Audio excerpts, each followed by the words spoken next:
Okay, so Okay, let's. we have some viewers. Please help us share and spread the good news of Budjette Tan on the Powerful Comics Man There you podcast. go. So, finally, we we got to do this, and I've been tawag doon, wanting to have this live in the studio. But we are live now over Facebook Messenger and over the internet with Budget Yes. in what country are you in again? Sorry, I, Belgium. yeah, that's fine. No, I'm very close. I'm not even close. I have no idea where Belgium is. I'm in Denmark. Denmark. Oh, bakit Belgium yung akala ko? Weird. No Parang I problem. always say Belgium. Parang I said to my wife, he's in Belgium. Hindi pala Denmark pala. Yeah, yes, Sabi ko yes. hindi pwede si Big Budget kasi mix nasa somewhere Belgium there. siya eh. Correct. All right. All right. Let's see if more people jump in. Okay. There you go. Um just I'm just gonna post to the comics group, guys. Let everyone know that Budget is he's ready tell stories about what he's doing and Let's what see. he's done and future plans and basta ask away kung ano man yung mga gusto niyong itanong sa kanya. One of my dream guests. Uh, You got a lot of guests. All right. oh, pero ano, Time for a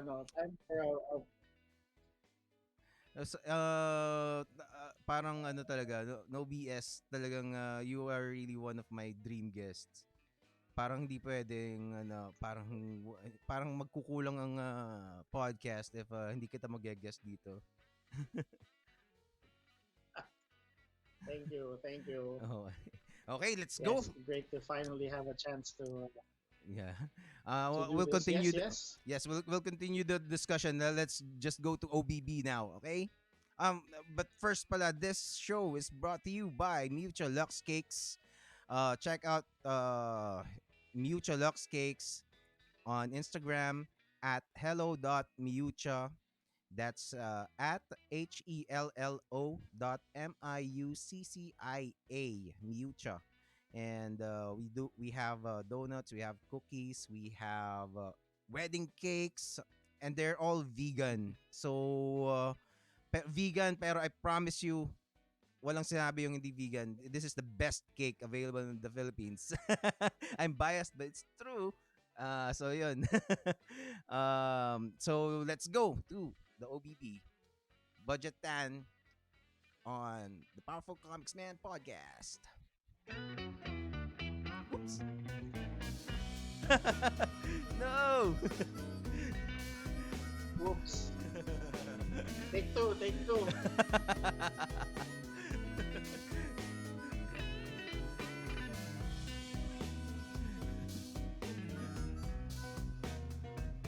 Oh, Miko Sawayan. What's up, Miko Sawayan? The powerful Miko Sawayan tomorrow. Abangan si Miko Sawayan, Mr. The Most Elegant Man in Comics. Yes. He Mick deserves a Tabs, sash. Dorinda, Guevara Calibara, good evening to you as well. And to everyone else who's watching.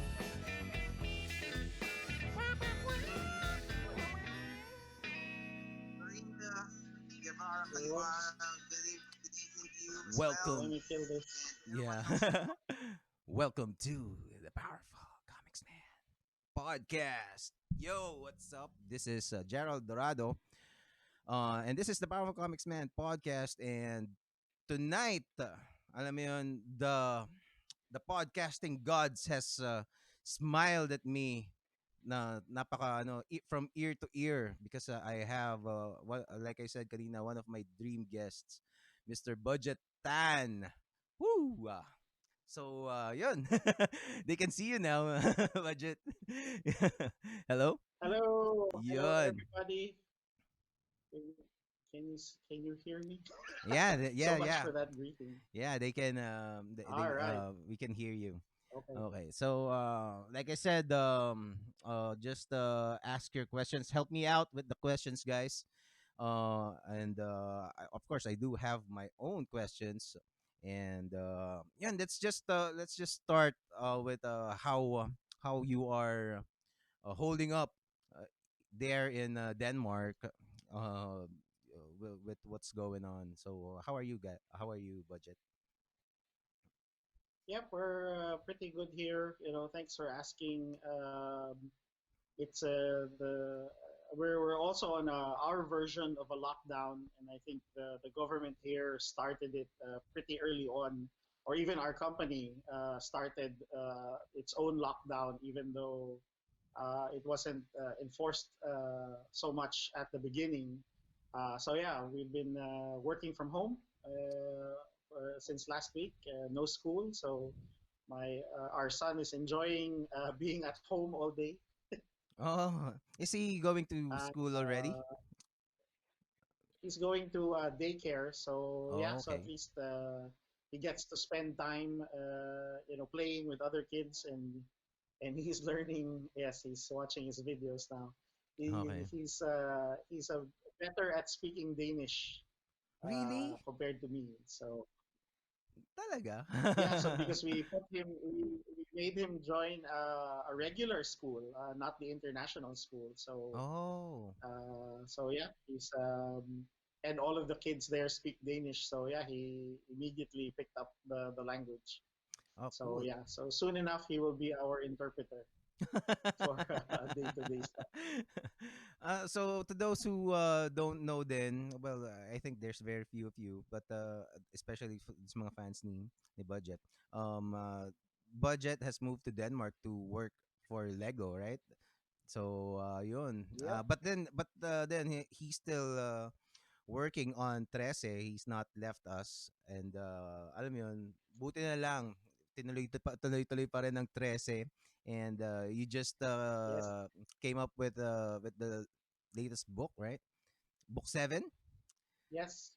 So kailan lalabas Yes. ang book 8? Ah,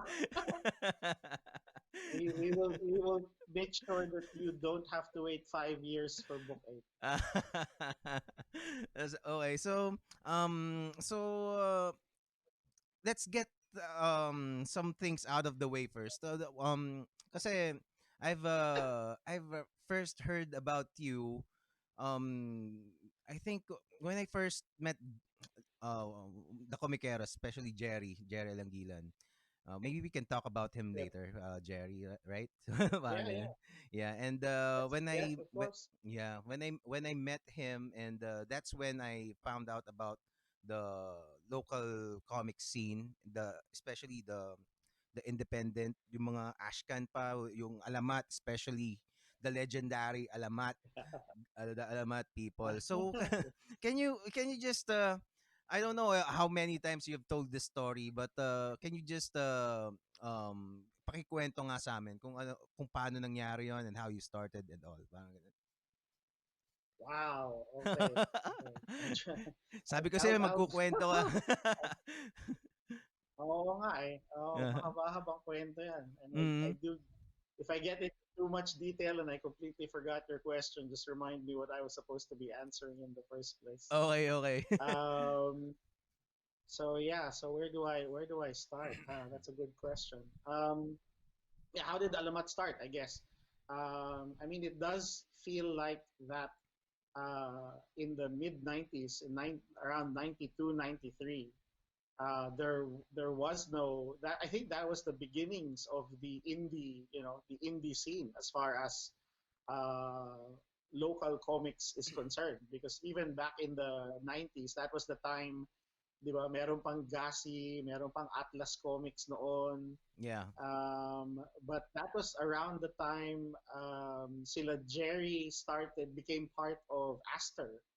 Mm-hmm. Um, so Was Aster Alamat? of no, it wasn't. No, it Oh, wasn't. okay. But it was the first comic book published in the US with an all Filipino creative team. Oh, okay. So when that came out, that was like, aside of course from seeing Image, hearing the story of Image was like an eye-opening thing for all of us back then. Na parang it made us realize ay hindi mo pala kailangan mag-apply sa Marvel at DC para makagawa ka ng comics.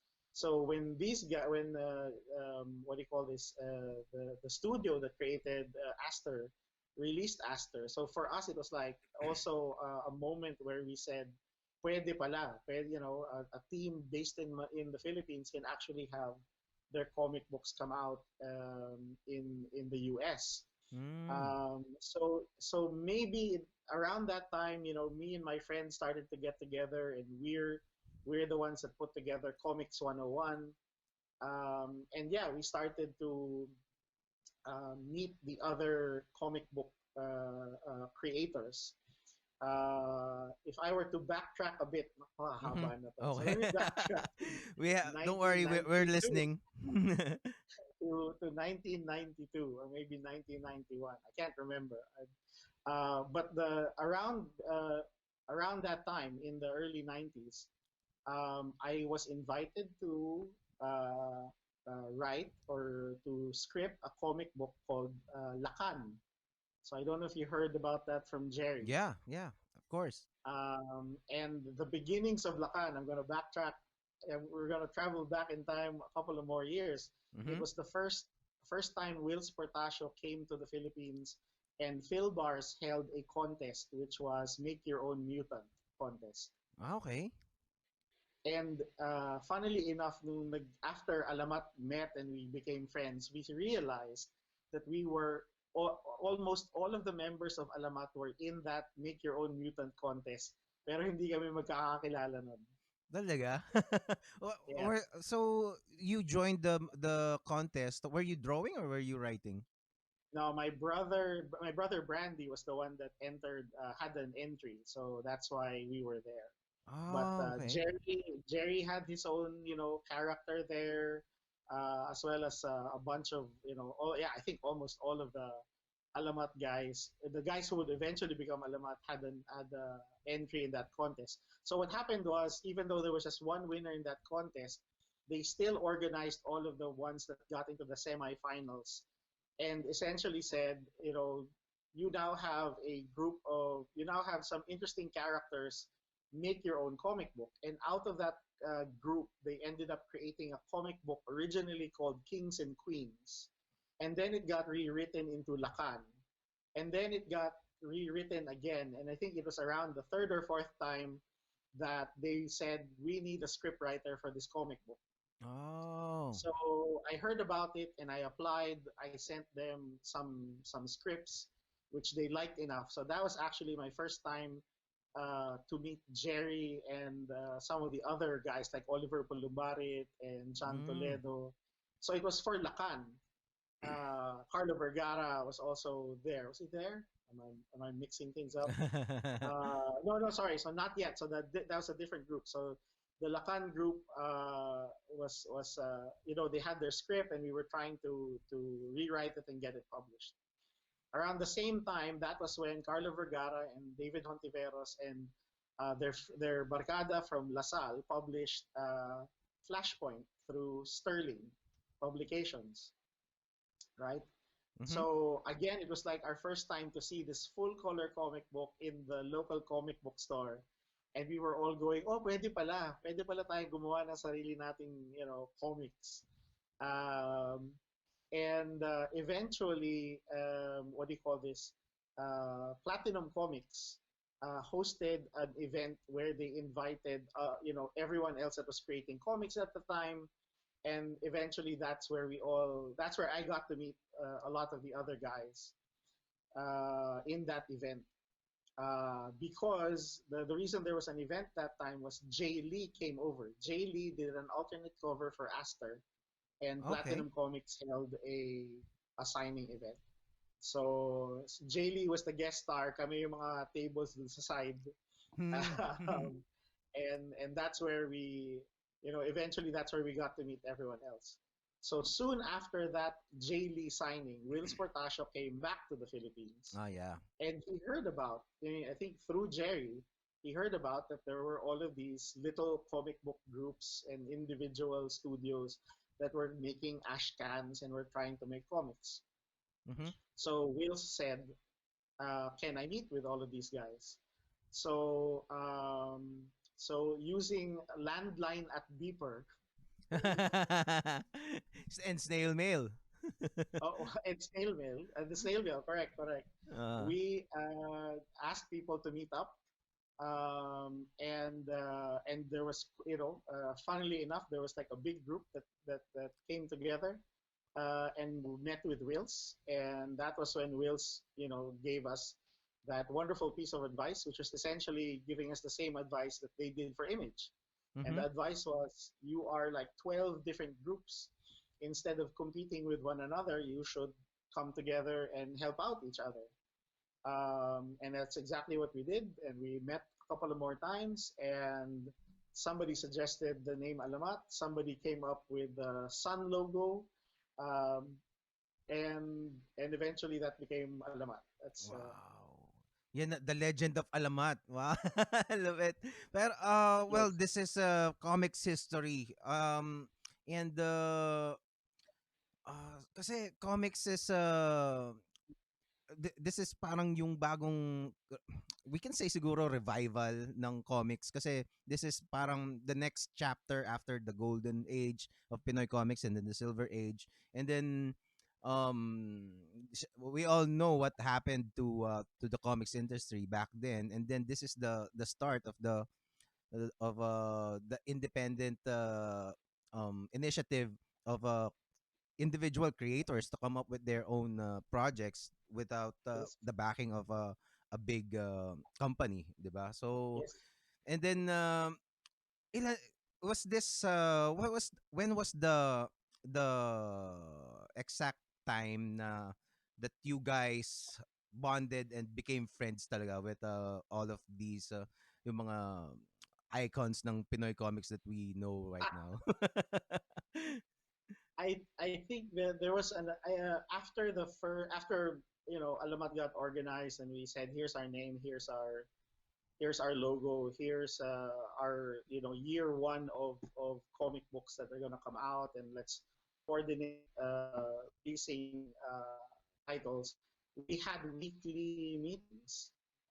So we always met up, where we tried to meet up as regularly as possible, but it was in Robinson's Galleria, which is of course the venue of our very first exhibit.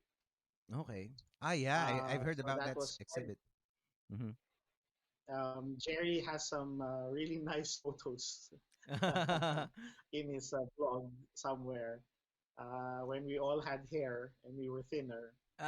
Um, but there, so we used to meet up in and it was also because that at that time one of the founding members, or one of the key members of Alamat, was the comic book creator who owned the Platinum Comics.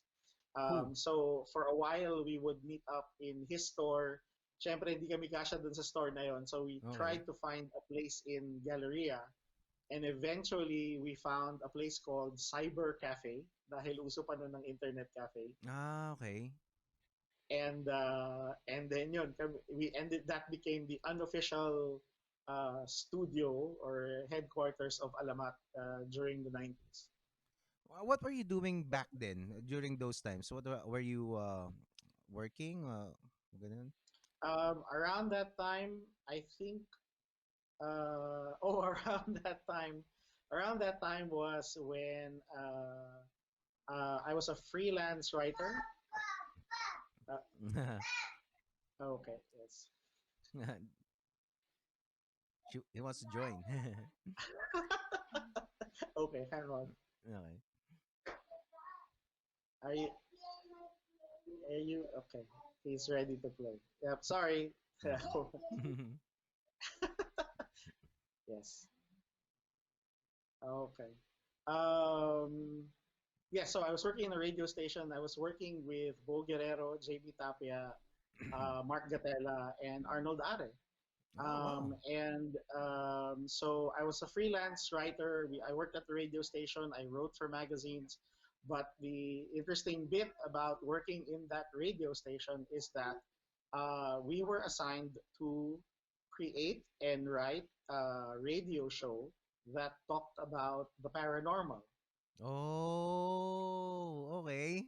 So we were supposed to create. So they said, here's 1 hour.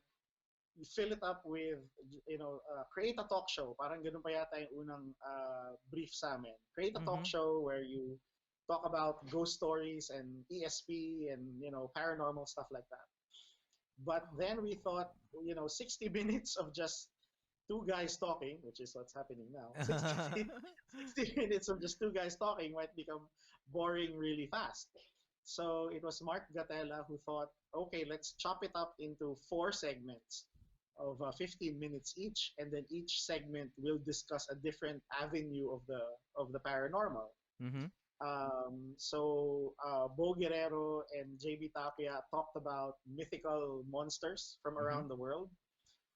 There was a segment about witchcraft, Okay. and then there was a segment which was, I forgot the third one, but the first segment was ghost stories set in the city. Mhm. Right?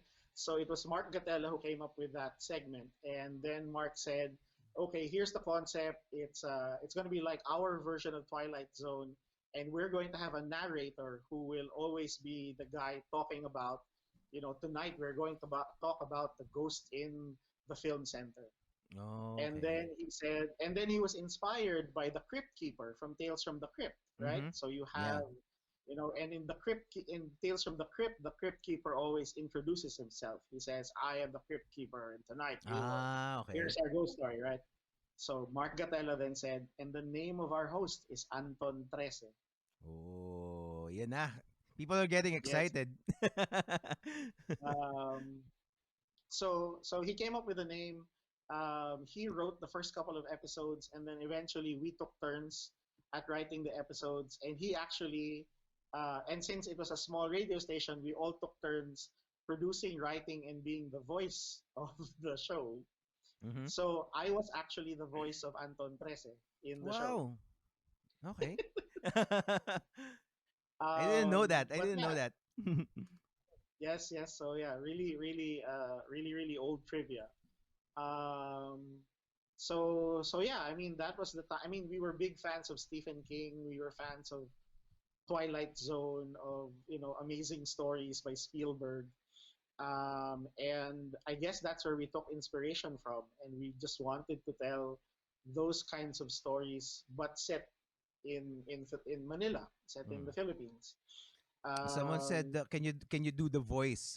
Can you do the voice of how you voiced Anton Trece back then? Wow, I have no idea. I think I was just trying to do my best Rod Serling imitation. So yeah, it's Sample. oh wow. Oh yeah, yeah, yeah. Um, Good evening and welcome to the world of the unknown. I am Anton Trece, and tonight we will go down the dark avenues of Metro Manila and discover the secrets that don't want to be discovered. I don't. Oh. I think Mark did a lot of tweaking and fixing the audio to make it sound better and not sound like a Muppet. I sound like a Muppet. Was it live? Were you doing it live or was it recorded? I We were see. recording it. We were recording it on cassette tapes. Oh, really? Oh, so ganun pala yung ginagawa dati. Okay, so okay, let's continue the story. This is getting really nice. Um, Actually, yeah, actually, the Bo Guerrero still has some of those tapes, and I don't know. We need to find a cassette player to begin with, and then we need to digitize them. So let's see if we can do that ah, sometime soon. oo nga no. Were the stories that you uh used in the show, were were they also done in the comics, Trece, or at I least think inspired? I can't remember. Um, we actually wrote 30 episodes of that show. Okay. But the one episode I do remember, and that eventually inspired a longer story arc for Trece, is book six. So one of the scripts I wrote was about how when the streets of Manila get flooded, you have this mer creature, Shokoy, Mm-hmm. uses it as his hunting grounds. Okay. Because yeah, nobody can see. When flood waters come up, it's murky and dark and dirty, so you don't get to see. So it was one of those really simple storylines about people disappearing in this particular street that always gets flooded. Mm-hmm. Um, but yeah, that storyline stuck with me, and eventually I made it what happened in book six, which was I had an entire clan of Tagadagat, as I renamed them, Yeah. attack the city. Right? Well, the let's go to Trece na muna. Let's skip a little bit. Or do you wanna continue with the No, no, well, no, no. We basically can go that's back it. and forth. I think that's what we'll eventually discover, that all of these things interconnect. But Oh, sure, okay. I mean, let's roll with it. Okay, yeah, yeah. So basically, you are telling us the history of Trece itself. Well, were you able to did you know na parang were you able to tell that I don't know, after the show got canceled, of course, presumably, 'di ba? So it got canceled, and then um w- did you have any idea that it's gonna evolve into something like the Trece that it is right now? No, no. Yeah, the show got canceled because the radio station shut down because they had no more money. Oh, okay. Um, but ano ba yun? So yeah, after the show got canceled, I think we got busy with Alamat, and for some reason, I think we never. I At that time we didn't think of, let's turn this Anton Trece character into a comic book character. We didn't really think of that, Yeah. because by that time we had started on Comics 101, which meant that me and Bo were working on Flying Phantom. We were working on me and my brother, Brandy, Mm-hmm. along with Mark Gatella, was working on a comic book idea called Payaso. We ended up published one issue, and there was a second issue that never got published.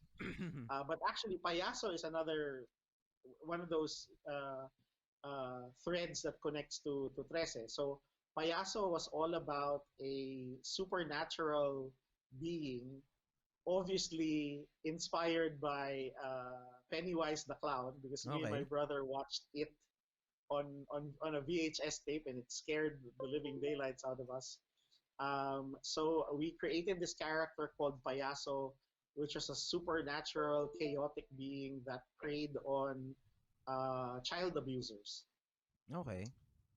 And then one of the supporting at back then, the supporting cast was a Mm-hmm. detective named Michael Andara. And when Mark continued to develop the story, he made Andara the type of detective that also investigated supernatural crime in the city. Okay.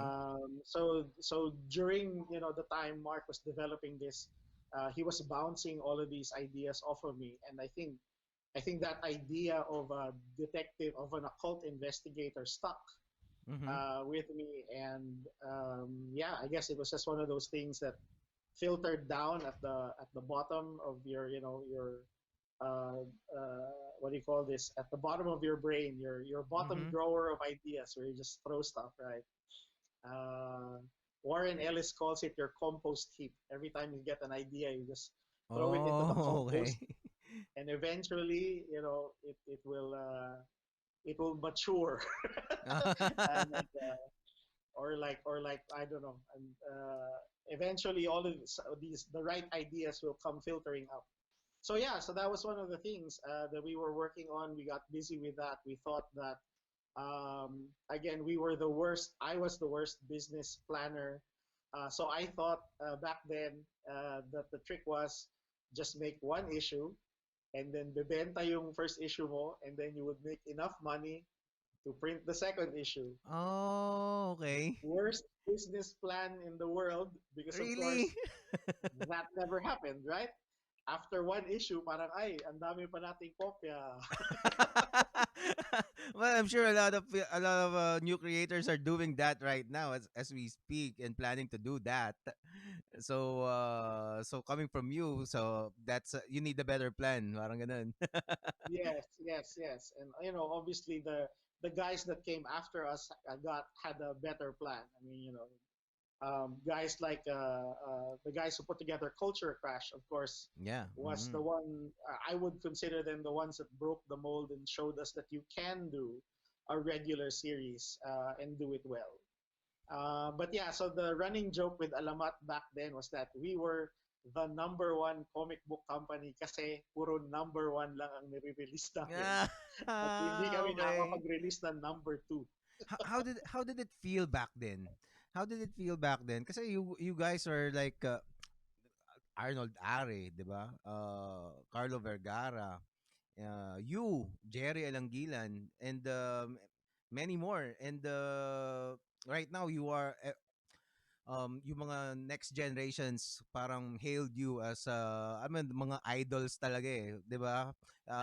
The, the Including new myself, generation has including no myself. idea what Uh, Alamat's all about. yeah, so so how did it feel back then? Kasi a lot of you persisted. Parang Carlo is still churning up Jasha, and then we know Arnold Are, and then Jerry until 'di ba? And then you, Yes. 'di ba? And then uh what's my question? Basta so 'di ba Yeah, I parang mean, eh, back back then then it felt how like did it feel? Yun. we thought that we would be the next Image Comics. We thought we would be the next Jim Lee that can sell 8 million copies of a comic book. Oh. So you were really So dreaming big back then. It was yeah, yeah, it was and at that time because suddenly and it did work. The tactic did work. By telling people, take a look. Here are 10 studios. A lot of us were fresh grads. I think a lot of us were either just came out of college. Some of us were still in school. And to the people outside, it was like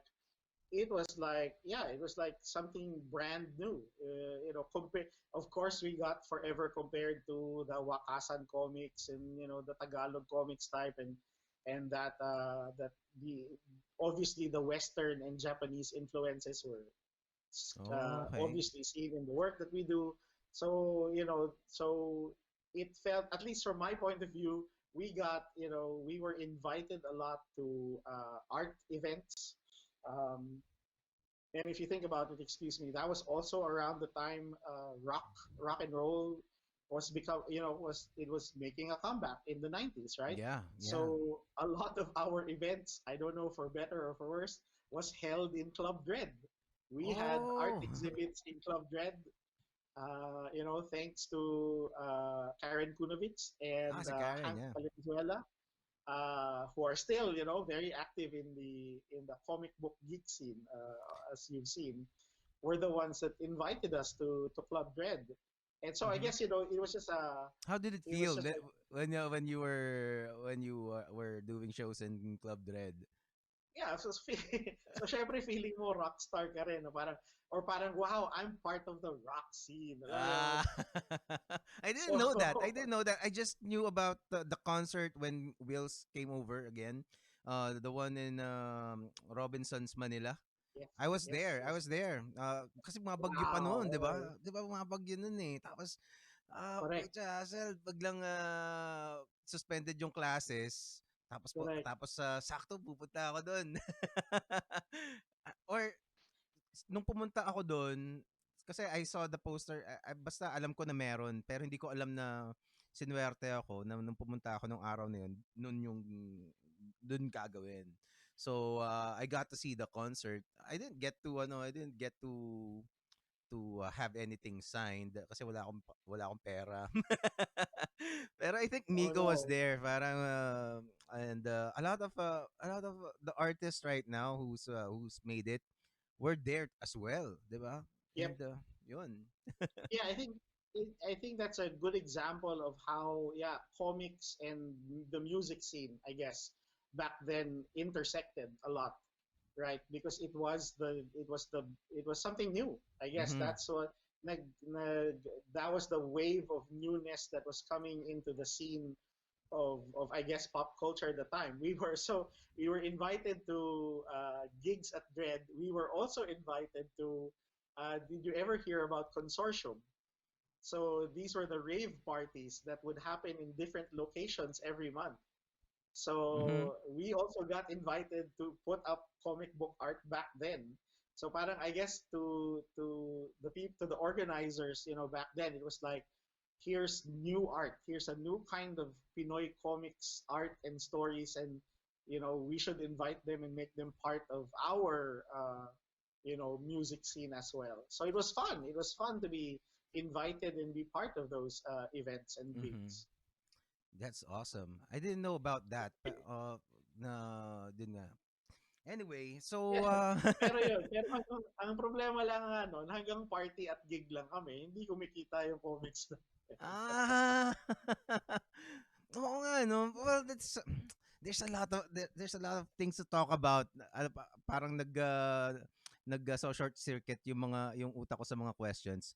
Pero let's focus on Trese first right now, 'di ba?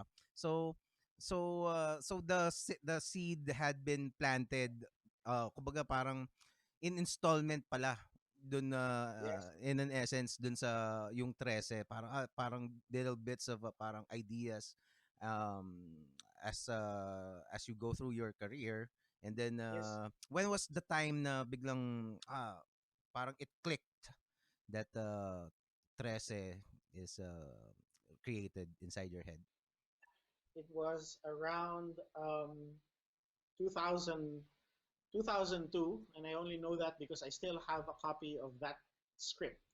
So Wow. 2002, I guess something came to mind, and I think that was around the time I was um, at that time I was working for an ad agency, so I joined I joined Harrison Communications in 1999, Mhm. and as you might have heard from other people, working in an ad agency is a 9 to 5 job, meaning you come in at 9 in the morning and then you go home at 5 a.m. the next day, dahil puro OT.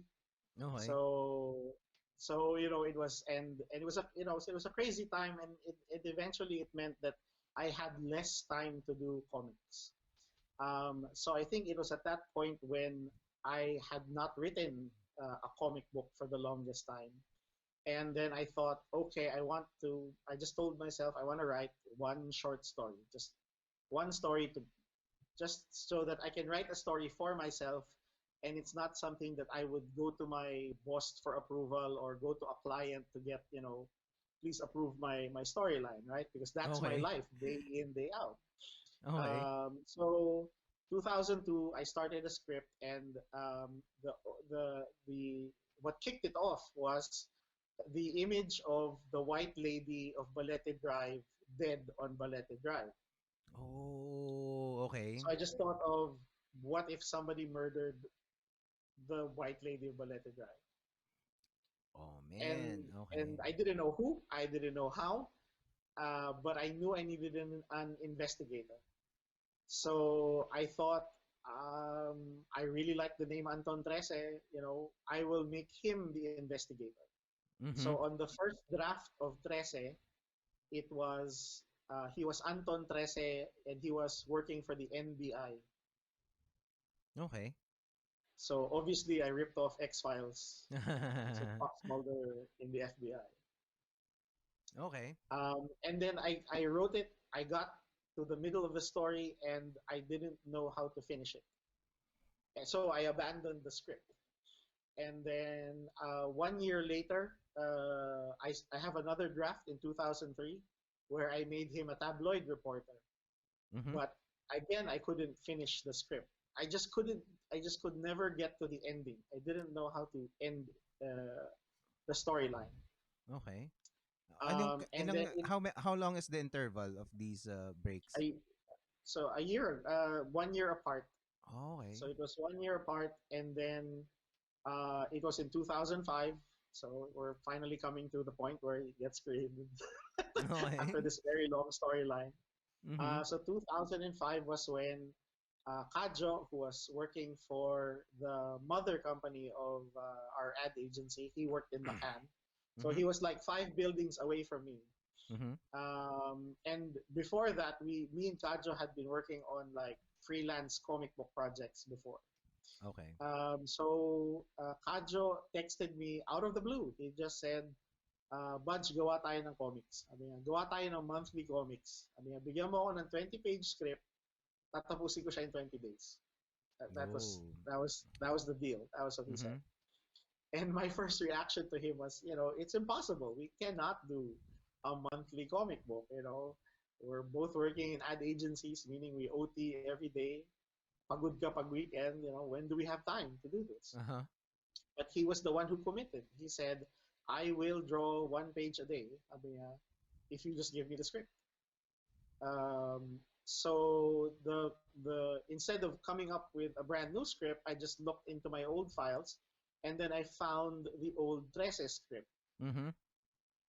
So I sent him one just to test it. I sent Mm-hmm. him 1 page, and I said, "Oh, here's 1 page. Draw this." And Oh my god. Okay. in 1 hour he came back with the finished drawing. Wow. So kasi ang plano niya every lunch break dun siya magdo-drawing. Oo. So sabi niya habang may sandwich daw siya sa isang kamay, nagdo-drawing daw siya with the other hand. Grabe naman si Kadjo. Okay. was it dati traditional pa 'yon, no? Traditional pa. Talaga. Kasi Yes, yeah, 2005, exactly. yeah. It was Mm. drawn on bond paper. Oh, okay. So I don't know if he kept that. I kept the original art. But so there. So when he set back the page, sabi ko, astig, this it can happen. So, Mm. but I was looking at that page, it just felt like, and I was looking back at my other old scripts. Sabi ko, it just made me realize. Obviously, I was copying X Files, and obviously, I was copying Carl Kolchak, The Night Stalker, which is a TV show about a reporter that also Okay. investigated the supernatural. Okay. And I said, so if I make him a tough guy fighting Aswang, then he's just like the other, all of my other favorite characters, including John Constantine, right? Okay. So Yeah, I yeah. thought, what have I not seen being done, at least in a Philippine setting as well? So I said, well, we haven't seen a tough female detective fight, supernatural enemies. Yeah. So I texted Kadjo and I said, Kadj, kung gawin natin siyang babae, kung hindi siya Anton Trese, Alexandra Trese na lang siya. And then sabi immediately he like says, cool, okay yan. And on Good the same call. day, he sends me the sketch. So ni-revise niya? Did he revise the Yeah, page? Okay. yeah. So, Awesome. and those are the sketches at the back of book one of Trece. Oh. Yung Ashcan pa. Is that In the back of the compiled book one, I see, I see. Murder and Balete Drive. So yeah, we put all of the original sketches. So you can even see the original sketch when the kambal was supposed to be aswang. Well, let's talk about Kadjo naman. Since wala siya dito, no, pag-usapan. Wala si Kadjo. Like, kasi parang, of course, Trese is a collaboration. Both of you guys are co-creators of Trese. You and Kadjo Baldissimo. And, kumbaga, yung art niya and the way he approached the creativity that he poured into creating the visuals and the innovations that he did in presenting the books is parang a huge part of talagang yung what would you call it, yung personality of the character and at saka yung ramdam talaga of Trece as a franchise right now, 'di ba? It is a kumbaga parang so when nung pumayag ka finally na okay gawin natin to, how much did Kajo uh affect your vision to Trece? Parang ganun. He was he was the main. If anything, he was the main driver of Trese. Siya yung nangungulit sa akin Mm. for the next script. And then I think we had taking a step back. There was before Trese, there was one story that he made, and eventually we released it as a book called The Last Datu. And some people might have read that. We put it in. We released it as an ashcan, and it was included in the Quintillion comics anthology. But the last Datu was something he made. He drew the artwork, 24 pages, no words, and he sent it to me. And then he said, Budge, gawa mo na kwento. So I saw the artwork. I said, ang ganda nito, fantastic. So I then said, so sino tong babae? Sino tong lalaki? Sino tong monster? Sabi ni Kadjo sa akin, hindi, bahala ka na. Ikaw bahala Oh. gumawa ng kwento. Binigyan ka ng So parang character sabi niya, sheet. oo, pero tapos yung kwento. As in, may kita Oo. mo, may kwento siya talaga. So sabi niya 50-50 tayo. Parang, parang eto na yung artwork, ikaw bahala sa kwento. So that's what I did. So parang it took me a couple of months to figure out, what the heck is this story all about? I gave him the words. He put the word balloons in it, but we never got to publish it back then.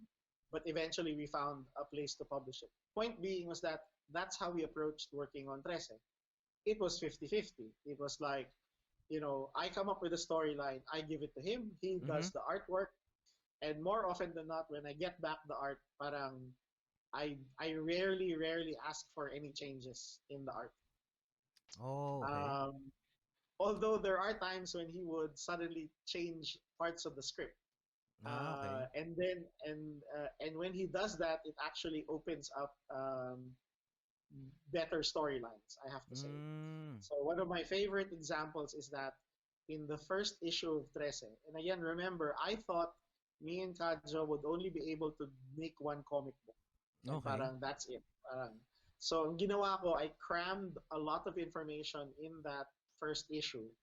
And one of which was, kwinento ko na yung origin ng kambal. Oh, okay. Yep. So in the scene where the That's a kambal very comes in, those are very cool characters, by the way. When I first saw the Kambal, parang wow. These are very cool characters. Kumbaga parang ano parang hindi lang sila sidekicks that can really stand on their own, the characters of the basta. I'm sure a lot of the people watching would agree. yep. And again, Kajo was the one that came up with the design for the kambal, and that's what makes them so memorable. So The mask was Kajo. yes, yes, Oh, yes, yes. awesome. So he was the one who thought of that. I just said maybe they can be wearing theater masks, comedy and tragedy, and then but he didn't follow the usual shape of the theater mask, right? Oh, yeah. So he used that diamond shape that is now the shape of the kambal masks. Yeah. So of the kambal masks. Oh, um, yun. uh, so so yeah, so one of the things he did in the script was nung binalik niya sa akin yung pages, tinanggal niya yung lahat ng captions tungkol sa origin ng kambal. So I asked him, Kads, nakalimutan mo yata ilagay yung captions tungkol sa kambal. Sabi niya, hindi, tinanggal ko talaga, sabi ni Kajo. Sabi niya, ang cool ng origin ng mga kambal, gawin natin siya sa ibang issue. So sabi ko, Oh. sige. Sabi ko, that's a good idea. And what happened was because we didn't explain who they were, Mhm. they became super mysterious, and Yeah. the readers just kept asking, sino ba sila? Yeah, Where did they come exactly. from? Exactly. So that was in an essence talaga, well, evidently pala talagang collaboration ang Trese between the two of you. That is kumbaga talagang the inputs are talagang 50-50 and basta and I think you guys are made to create comics together. Talaga parang kasi I cannot imagine Trese with another artist na or at least to build up to this point, 'di ba? From the beginning and it also as the years go by, you see the progression of skills sa kay Kadyo Yep. palupit ng palupit talaga eh. 'Di Oh ba? yes. The Yes, yes, the yes. whose idea, I'm sure I would guess it was his idea to make the tawag doon yung covers The cover. interlocking, Yep, 'di ba? yep, And yep, yep. so after I book I na only I only discovered it when he started to show me like the like book, cover for book three. oh, parang parang may pattern pala to, 'di ba? Parang nabubuo pala siya. So he didn't tell you that that was the plan. Oh man. I think I only think by book when we came out with book yeah, four, I think was when mas talaga nakikita mo na yung shape eh. So yeah. And right now we are at book seven. 7. So Well, nasa yeah. gitna nasa pangatlong row na, 'di ba? May dalawa Yes, pa. yeah. Paano yung book 10? Gagawa ulit ng bago. Yes, we'll have to wait. We'll have Ah, to wait. 8 muna, 8 muna. May mga nag-aano na nga eh, may mga nag-aabang na nga ng ano eh, ng book. Let's try to read some questions from the viewers. Let's see. Yes, please. Uy, si Joey Fernandez natanong kung ano yung Club Dread. Ah, hindi pala si Joey. Hindi pala si Joey, si Keith pala. Right, Si Keith right. Bryan, he's on. Naku, ang dami na palang nagko-comment. Sorry, I'm trying to really focus on the interview, guys.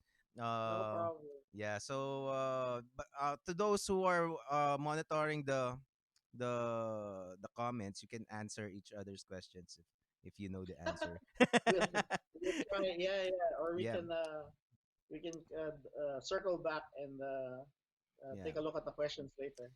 Hi to John Raymond Bumanglag and Rebecca Ilo.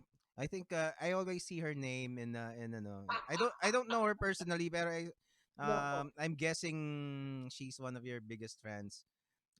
Mick Tabs, Boots, Saren Luna, Josh, si Joshua, BJ Ganayo, hi, and Andy Goyanco, Nico Valenzuela, Ian John, Yes. Chris Oh, Melabo, it's basta the ang usual dami. suspects. Usual Hello, suspects. hello. Yeah, I hope you're enjoying the interview and we're gonna be staying for basta matagal-tagal pa siguro to, hindi pa nga natin natatapos yung test. Pero okay, so um 13 maybe that's my one question sa isa pa about Trese. So after since the collage is parang fit for 9 so parang nakaplan ba na 9 yung ano this kumbaga there's a parang at least parang I don't know, maybe the first volume is it a volume, no, parang book 1 yung ano niya, 'di ba? Book 1, book 2, 'di ba? Well, so far, the way we've been, I mean, we did compile the first three books and we called it the Book of Murders because all of the titles had murder in it. Mhm.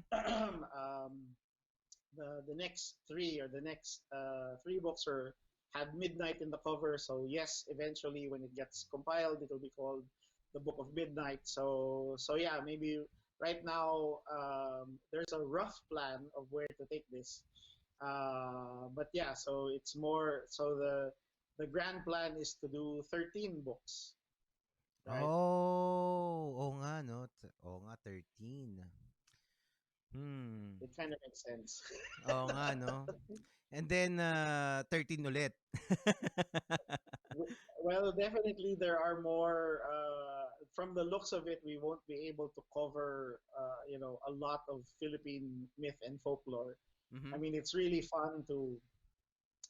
It's so encouraging to see guys like Jordan Clark, who runs Aswang Phenomenon or the Aswang Project, and all of these other Facebook pages and websites that constantly find a new or like show us that there are these myths and folk tales from their provinces.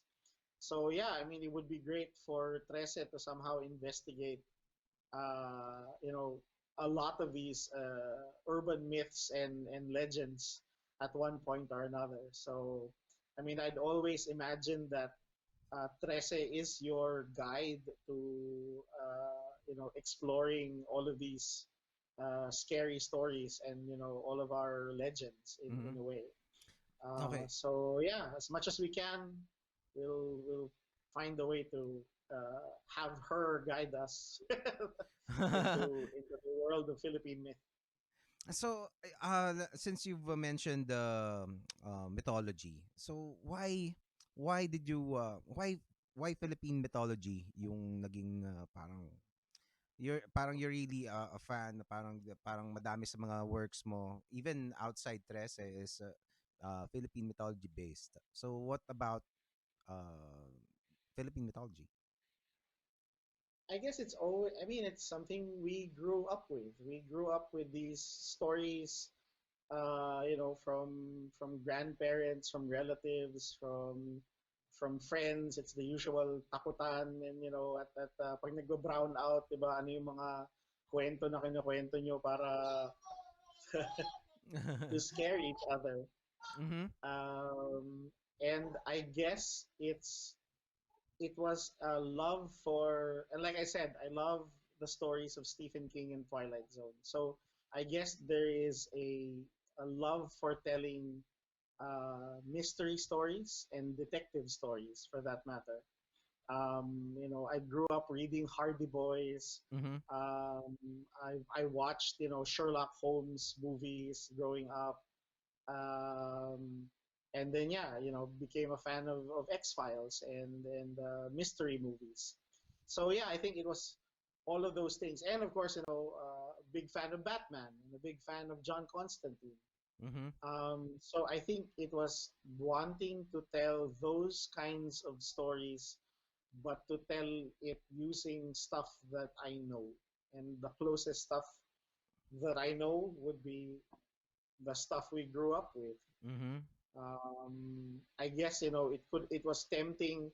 For a while it was one of my well, can't really say it was my super favorite game, but I had a lot of fun playing Vampire the Masquerade, the role playing game. Okay. Uh, and I only played one game. Okay. I only played one game, and our games master was David Hontiveros. But we, of course, before playing the game, I had to read up the manual. But it was interesting how they created a vampire society in that book. That there Mm-hmm. were families, there were clans. It felt like the mafia. It felt like, so it had that mix of crime, noir, and the supernatural. Mm. So, pero nagawa na ng Vampire the Masquerade, which even had a TV show. So, yeah, there were all of these bits and pieces that I want, types of stories I wanted to tell, and at the center of it was Philippine mythology and our urban legends. Yeah. So and which is something that going back to the radio program, that's what we wanted to do. Pero it was just stories. Kumbaga, it was like a shotgun approach. There was nothing that tied the stories together. Mm-hmm. So by having that central character of Alexandra Trece, then that became the constant and became she was the vehicle into the world. She Mm-hmm. was your guide into this version of Manila, where the supernatural and the gods still exist. Oh. What is your favorite mythological creature? Pinaka-fascinated Wow. ka, parang ganun. Huh.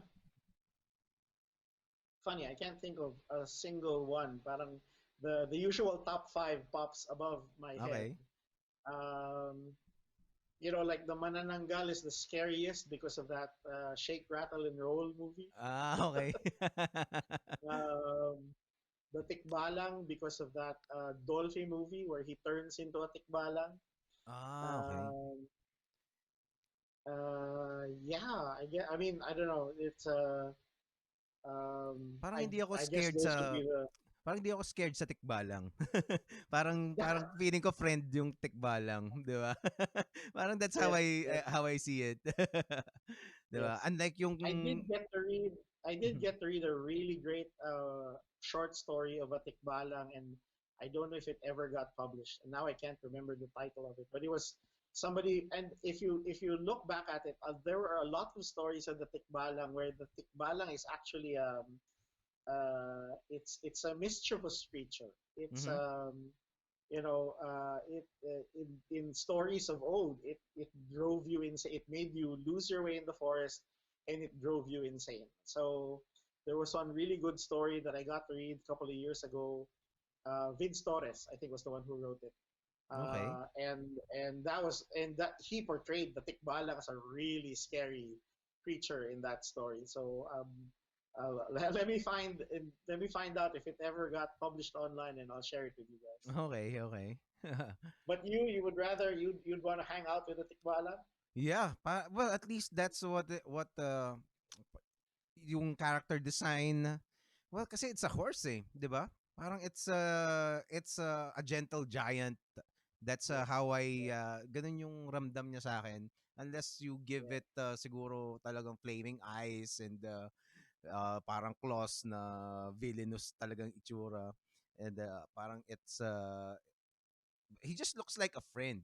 Unlike the aswang and the manananggal, talagang yeah, mukhang gusto ko talagang patayin eh. Itsura pa lang nila. yes, yes, yes. Well, my favorite is the Bakunawa. That is really my, Oh, 'di ba? My yes. Bakunawa. That's yun. What is it about the Bakunawa that you like? Well, it's for me, well, it's just so badass. And when I learned about the Bakunawa, parang college na ako. Ay, hindi lang college eh. I'm already working. I was already, I think, in my late 20s. Parang, what? May ganito pala. 'Di ba? It wasn't Yeah, common knowledge, especially where I lived nung bata ako. yeah, And I was just flabbergasted that it was hardly used in popular media, 'di ba? And yes, 'di yeah, ba? And yung sa mga comics lang ngayon parang nagsisimulang nobas. So parang wow, may dragon pala mga Pilipino, 'di ba? And that was yes, yes, yes, that was just so awesome to me. And it's just yung ibang mga dragons sa ibang sa ibang mythology around the world, you could argue that Bakunawa is the most badass eh, 'di ba? yeah, Sigu yeah, 'Di ba? Kasi moon eater 'yun eh, 'di ba? Parang kakasakay ano 'yun eh, dun sa ahas sa Norse mythology.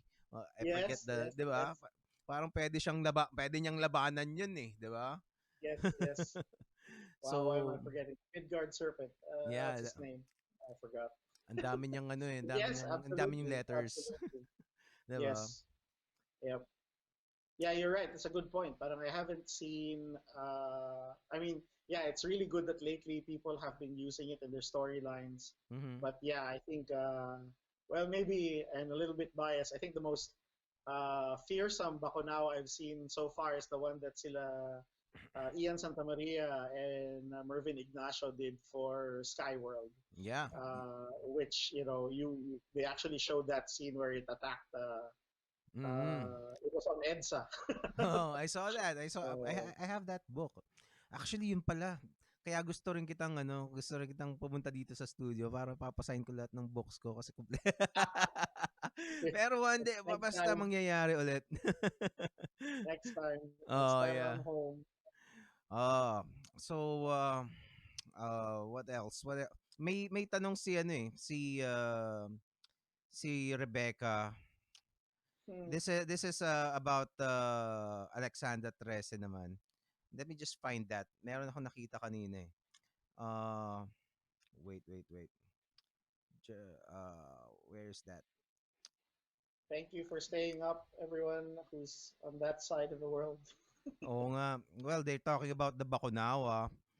Ah, I can't find the the question about. Ayan, yan. You said Alex has fallen in love before. How is this gonna affect Maliksi when he finds out? well, if he's a really good guy, then it shouldn't matter to him. But I guess he needs to find out first what happened to Alexandra in the balete tree Uh, uh, before he decides. So yeah, so let's see. mm, para wala pa pala ako nung So book. yeah, Wala pa remember. ako nung book 7. Okay, okay. Okay, okay.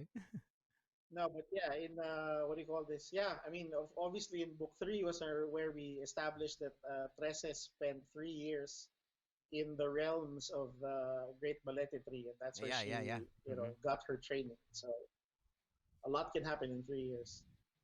Ooh, yun. That's another thing about you eh. Parang you have this way of keeping your audience hanging and interested in about the story, 'di ba? But to the point that they're already creating memes and fan Yes, theories. Ha- yes. Are there any favorite fan theories that you have? Um, if if I pinpoint them, it might be giving away too much. But it always amazes me when they come really close to a future storyline that I'm planning. Oh. So when they come up with theories on this character or that character, so but at the same time, I'm more blown away when they come up with something that I didn't think of. I mean, it's like when they said, "Oh, maybe this is what will happen to this character." So it was like, "Oh wow, Oh. I didn't think of it that way." So Mm. it really goes to show that they've put a lot of thought. Oo nga, 'di They ba? put a lot of thought in these characters more than I have. So How does uh, that feel? How does that feel as a writer, as a creator? it feels great, and it feels like I'm a sloppy, lazy writer. It's when I like, oh yeah, that's I mean, and of course, my favorite mistake is that I gave Trese's mom two names because I didn't even bother to check my script from the last issue. So Oh. in one book she's called Miranda, and in the other book she's called Melinda. So when somebody pointed out that to me, I said, "Well, actually, that's her full name, Miranda Melinda." So her nickname, so her nickname is MM. Mama, has any of these fan theories affected your next scripts? Did it cause revisions or mga ganon? I don't. I don't think so. Not that I can, pinpoint anything. I mean, I don't think I'm also not the type that would suddenly change it just because they guessed it. Because as far Oh, as they know, they're still guessing, okay. right? Yeah. So and again, like for example, I mean, I guess the closest thing that got to a change was the kambal, for example. Mm-hmm. So again, when we originally conceptualized the kambal, they were supposed to be half aswang. Okay. Um, and that the supposedly the Aswang clan, killed the Kambal's mother, and that's why the Kambal hate Aswang as well. But eventually, by the time we got to book three, and there were all of these theories about the Kambal, thought of that's when I just thought, what else could they be? If they're not aswang, what other type of mythical creature can they be? And that's when the idea for the Talagbusao came in, and that's when I thought, okay, I'll merge those two storylines together and make them the children of the Talagbusao. Oh, okay. So yeah, so it's stuff like that. But for lately, I can't think of a specific one that I could say, fans said this, therefore I wrote that. So I don't think I've done that, not so far. But I I'm sure see. someone will point out because again, these wonderful people on the Trese page will suddenly dig up a comment I said 5 years ago and Oh suddenly man. repost it and say, "Hey, you said this years ago," and it's like, "Oh, I completely forgot about that." Well, that's a good if you can even call it a problem. It's really fun. It's really fun. And I'm sure parang that's a lot of comics creators, I would say most comic creators in the Philippines could only dream about that. And basta so how parang may maganda akong ano yung pala mo I'll just ask the previous question pala that I have. Do you have the you said 13 episodes, right? 13 books. So do you have it plotted Yes, already? The ending and no, what's gonna happen on ano? Ah, okay. we know how it ends. We don't know what happens in the middle. Ah, okay. Pero you have a conclusion at least for this first 13. Yes, Oh. You hear that, guys? yeah, actually, Kajo already drew the last page. Oh my god. Oh. Is that a scoop? Is that a scoop for this podcast? Or do they have you said that Yeah, before? no, I don't think so. Oh Well, my it god. might be the last page, but definitely that page will end up in book 13. So Whoa, have you seen it? we'll see. Napakita niyo na ba Yeah, he sa'yo? showed it to me. Yeah, Oh, because we were talking about it. man. So we were a couple of years ago. We were talking about what happens in book 13, and then we said, "Oh, what about this? What about that?" And then yeah, the next day he emails me the page, and it's in my files. So sometimes I look at it just to remember where am I going. Oh, ang galing. Wow, it's really parang I'm getting a lot from how you're describing your relationship as co-creators in this book. Diba? That's hmm. So to the other creators who are doing the same or trying to do the same, that I hope you are getting something from this interview. So I mean, I think it differs per um, yeah. I mean, I think per creative team, it really uh, it differs. I think, and I think that's one of the lessons I picked up, or maybe me and Kaja picked up working in an ad agency. I think that was oh. if anything, it's because in an ad agency, you could be working, usually you are paired up as a copywriter and art director, so you work as a concept team. Sometimes you will be the concept team for a whole year, or sometimes you're only concept team for one project, and then you get moved around. So you kind of start to learn how to, in effect, dance with your new partner. Mhm. And some partners want to lead you in the dance, and some partners Oh. want you to lead the dance, right? Mhm. So I think maybe, so there are some comic book creators that they love to jam. They would sit together and talk about, the artist and the writer would sit and talk for hours and hours and hours until they figure out the storyline. So some Mhm. people love that. And some people are like me and Kajo. It's like I write it, he draws it, and then after it gets done, he would, out of the blue, he'd suddenly say, Budge, cool siguro kung gawin natin to. And then I take note of it. And sometimes it ends up in the next issue, sometimes it ends up 5 issues later. But at least I know what he wants to draw. At least I know what, he's excited to, he wants to draw this scene. So, I'll put it in. Mm-hmm. So it really varies from collaborator to collaborator. And then it gets more complex if you're working with a team, Mm-hmm. right? In your Marvel DC type environment, some people work with a different colorist, letterer, inker, penciler, writer. Mm-hmm. So even then, you need to know how to to communicate and talk to each other so that you come up with a really fantastic product. Mm-hmm. Uh, some people love, meeting every day. Let's talk every day.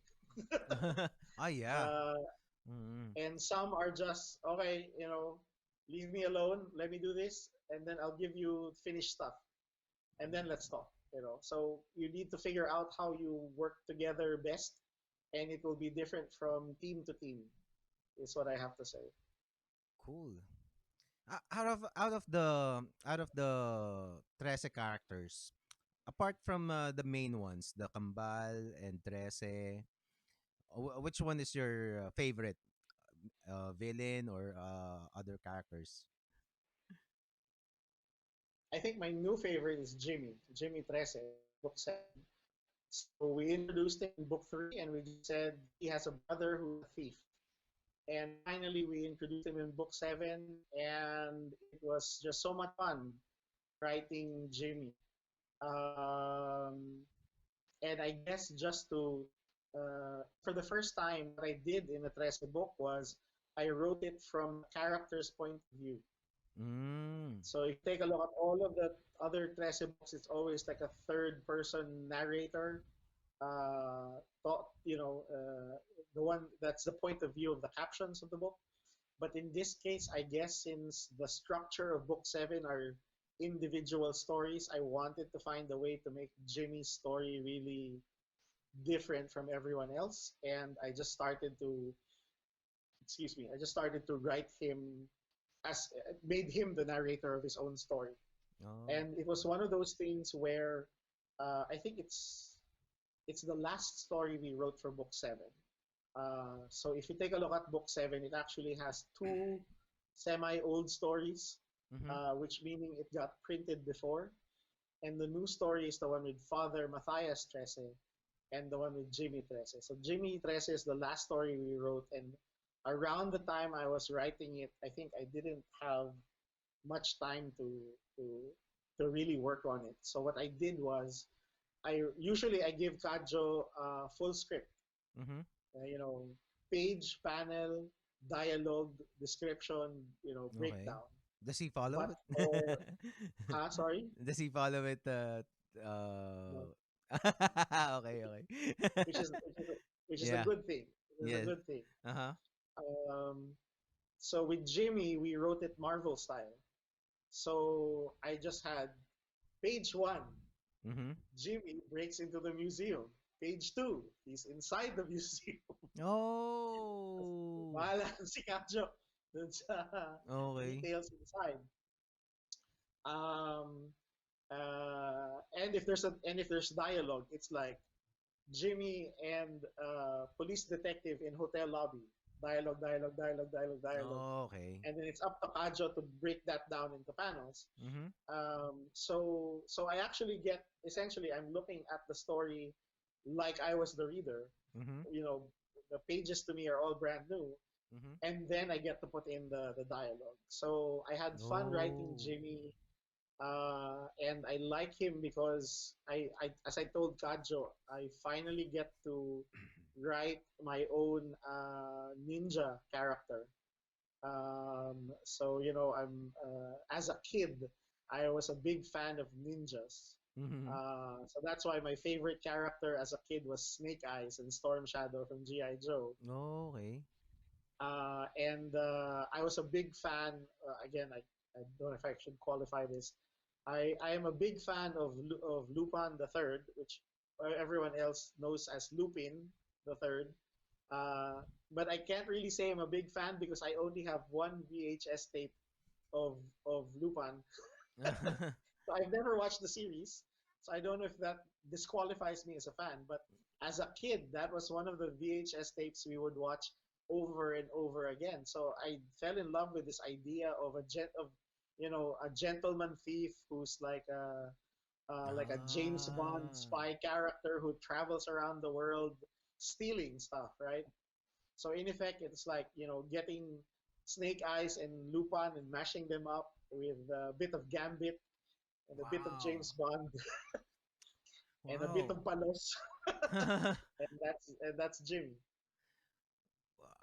I'm natutuwa ako dun sa how as a comics writer and creator myself, parang it's really interesting and it's really nakakatuwa na it's really fun and basta it's fascinating to hear other creators go through kumbaga, share their process and how they come up with characters, 'di ba? And it's a complicated process that's very hard to to explain talaga. And even though you're not parang telling us parang step by step procedures, 'di ba? Parang if you process what you just said, parang so ganun pala, 'di ba? And it's a very parang this kind of conversations is what I chase after in when I created this podcast. So I'm really thrilled. So one of the Hang, hang on. Yes, Seraph, what do you need? Hi You want to Seraph. you want to Hey change guys, say what? hi to Seraph. You want to come here first? Okay. Is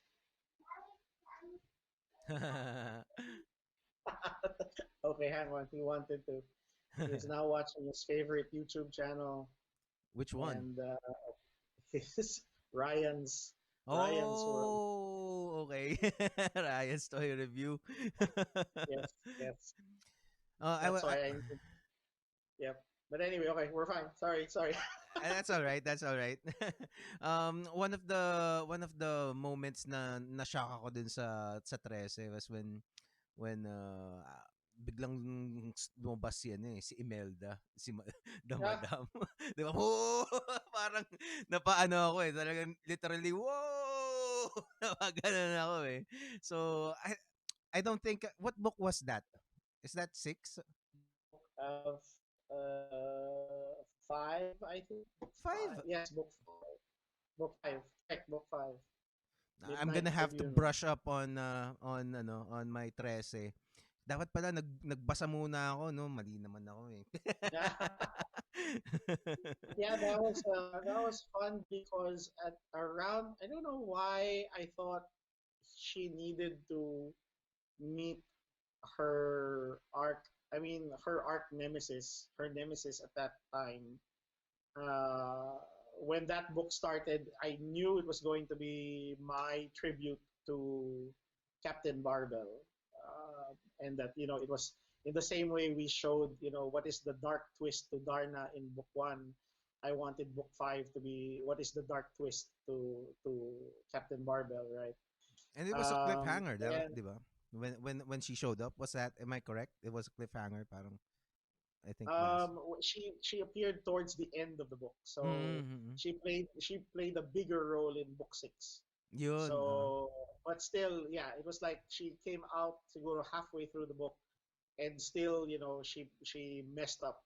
She found a way to mess up Trese's investigation. I see. But yeah, I was thinking, and again, originally the grand plan was that she would have her own kingpin. I mean, obviously, getting influences from my favorites. Mm-hmm. Batman has Joker, Daredevil has Kingpin. Trece needs to have a Kingpin, Oh. an arch nemesis to fight as well.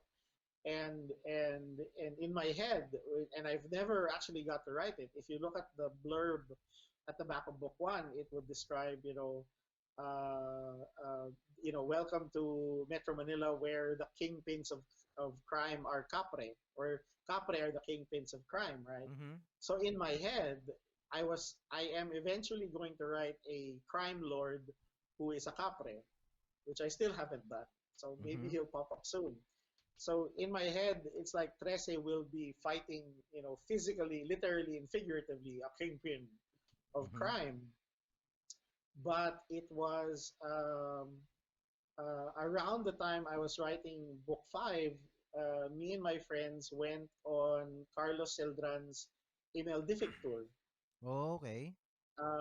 So it's the tour where he walks you around, different parts or buildings that was, that Imelda had built. Um, and he told stories Mm. about Imelda Marcos, and it was just fascinating for me to hear the stories where she supposedly influenced how influential she was in terms of local politics as well as foreign politics, Oh, right? okay. So to the point that it made you think that did she have some magical power? Mm. Was she that charming and so good a speaker that she could convince world leaders to follow what she's saying? Mm-hmm. And then the other big influence was Yvette Tan's The Bridge. So Yvette Tan has a compilation of horror stories called Waking the Dead. And in one of the stories, it's called The Bridge, and it's all about San Juanico Bridge. And Oh, as you which may be Imelda? familiar with Mm-hmm. the urban legend of San Juanico Bridge, is that supposedly to make sure the foundations of the bridge are strong, that Mm-hmm. supposedly children were sacrificed at the foot of the bridge, right? Yeah.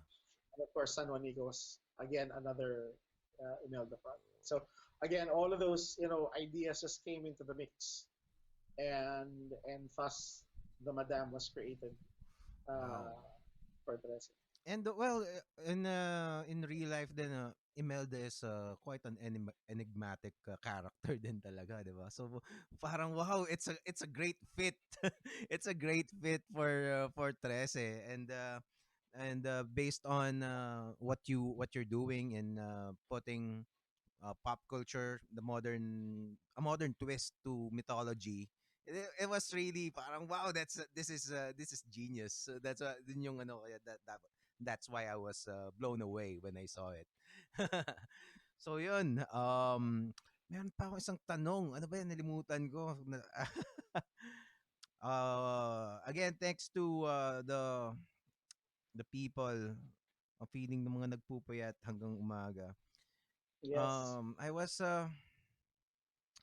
okay, okay, okay. There's ano hanggang maalala ko kung ano yung tatanong ko later. Um of course, last year or a couple of years ago the news about Netflix. Let's talk about that. I'm sure myself included, we are all excited. The Filipino geekdom is excited to see the Trese series on Netflix. Can you give us an update? Ganun. Um, And also uh, ano how it happened. oh, Yeah. how it happened? Yeah. um, so yeah, I can't. Obviously, I can't tell you anything that isn't officially announced by Netflix. Okay, yes. So, so we'll have to wait for that. But yeah, I mean, so I have met with the team once over Skype, Mhm. and then I've had meetings with our producer I'm sorry, on which the team? two. Which team was it? So the production team of Trese is called Base Entertainment. Okay. Base Entertainment is an Indonesian-owned company, and Okay. one of their chief creative officers is Filipina, so Tanya Yuson. So Tanya, I met when was that? Maybe 6, 7 years ago, or maybe longer. She had worked in studios in Los Angeles, so she's had experience working for Disney and Warner Brothers. She was part of the team that worked on Smallville, the TV show. And at that time, it's around 6, 7 years ago, she came home to the Philippines. And so she thought of wanting to find local stories that could then be pitched for an international audience. So back then, it was more about trying to look for what can be turned into a movie. Okay. So originally she was meeting with new writers and script writers, but thankfully somebody recommended that she read Trese. Okay. So Yun na. she was able to get a copy, yes, thankfully, of book three. And because of that, I got through a friend of a friend, I got an email from her, and we met up, and that's where we started to think of how what steps do we need to take to pitch Trece to a movie company. Okay.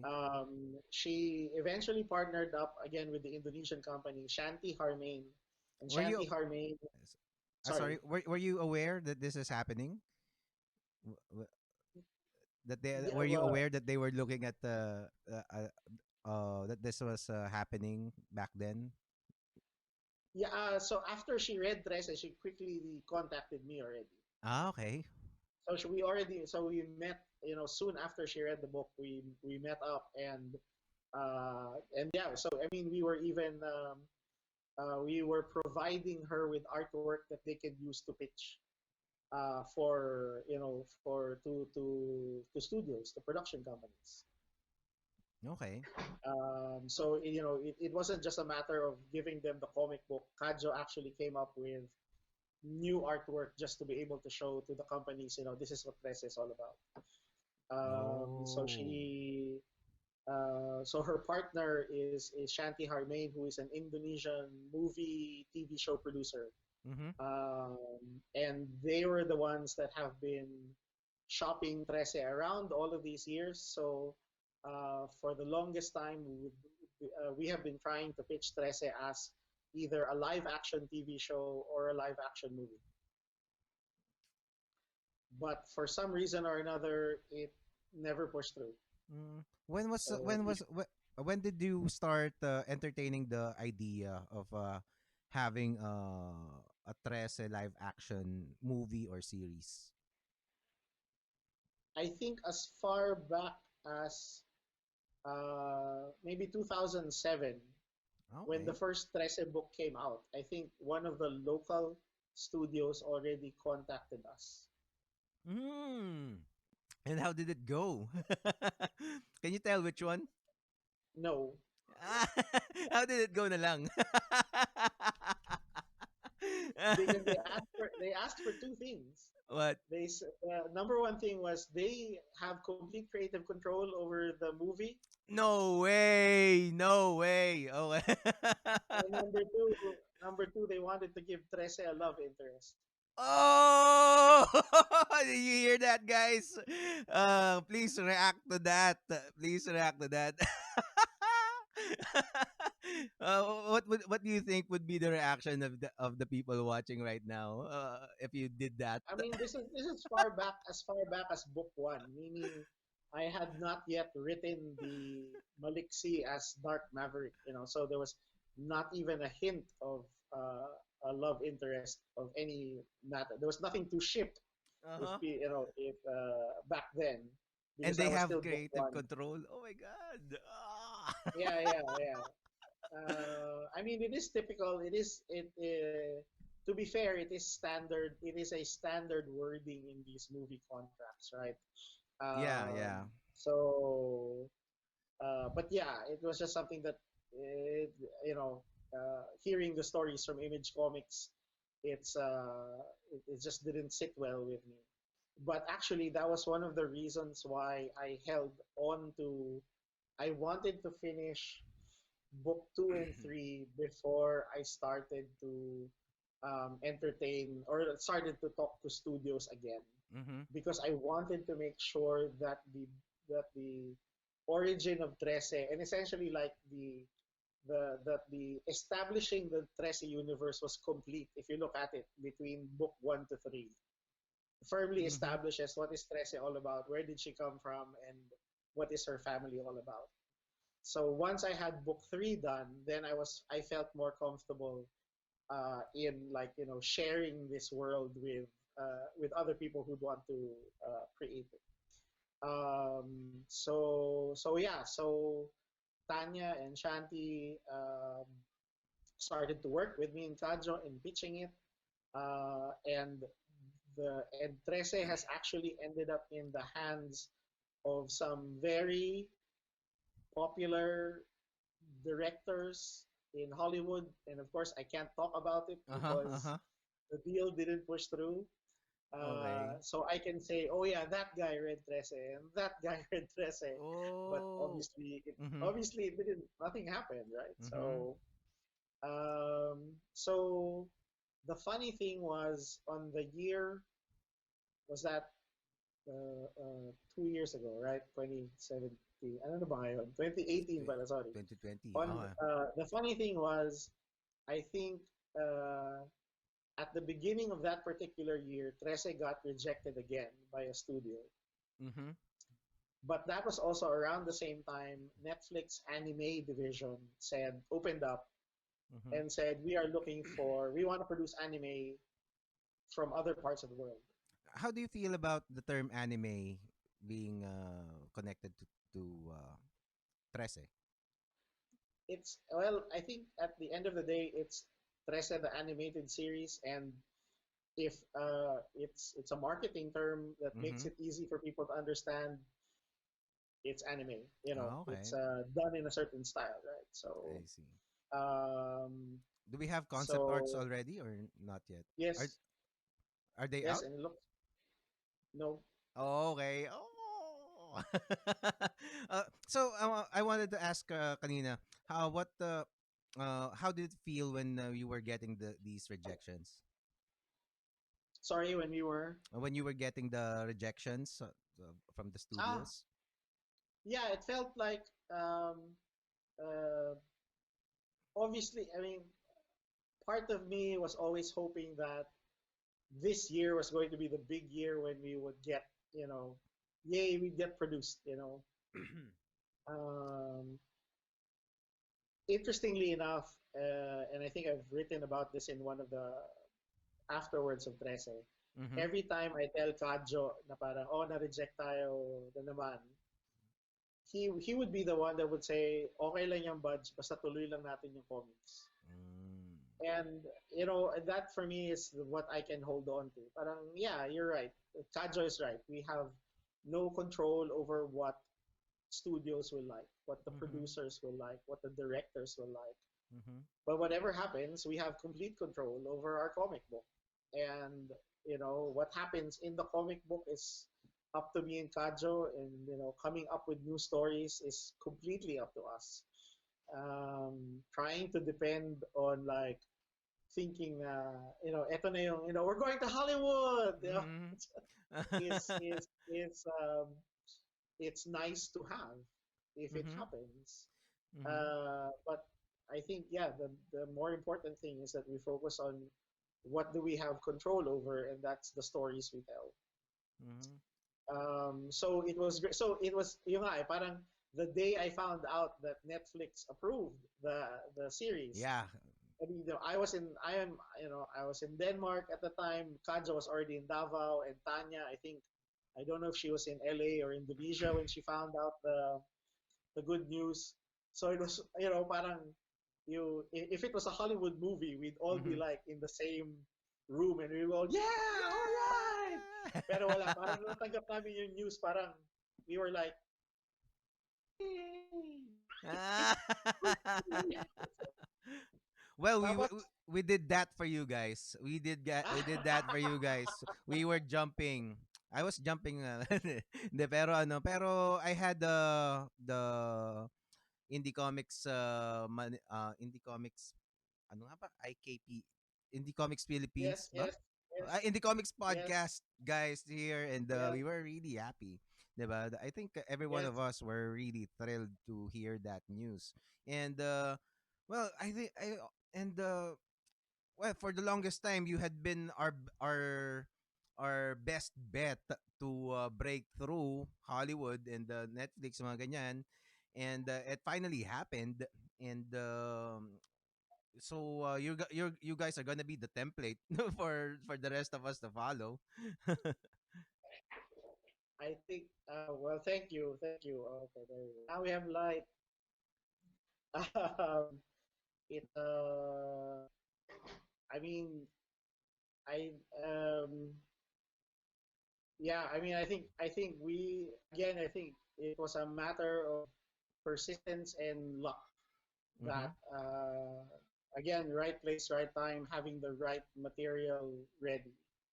Um, and I have to just say, a big thank you again to Tanya and Shanti because they're the ones that actually had to fly all the way to make the pitch every single time. Mm-hmm. Me and Kajo would provide artwork and write-ups, but they're the ones who did the hard work of pitching it. Oh, really? So it's really great that they were able to also get Jay Oliva. So Jay Oliva is Filipino based in LA. And of course, for some of you who've Googled him, you know that he's the director of a lot of the DC animated movies. And he's also the favorite storyboard artist of Zack Snyder. No, okay. Uh, so to a lot of people who didn't like the scene where Superman and Zod were crashing through the buildings Mm-hmm. in Man of Steel, that's his idea. Okay. So he was actually the guy that showed Zack Snyder, and he said, "You know what we haven't seen in a Superman movie? It's a scene like this." And then he showed Zack Snyder Dragon Ball Z. Oh. He showed him the fight scenes in Dragon Ball Z and said, "We've never seen anything like this in a Superman movie." You mean to And that say became the Zack inspiration. you mean to say Zack Snyder never seen Dragon Ball Z? Or maybe he never thought of Dragon Ball Z as a Ah, okay. inspiration for fight scenes for Superman. I see, I see, I see.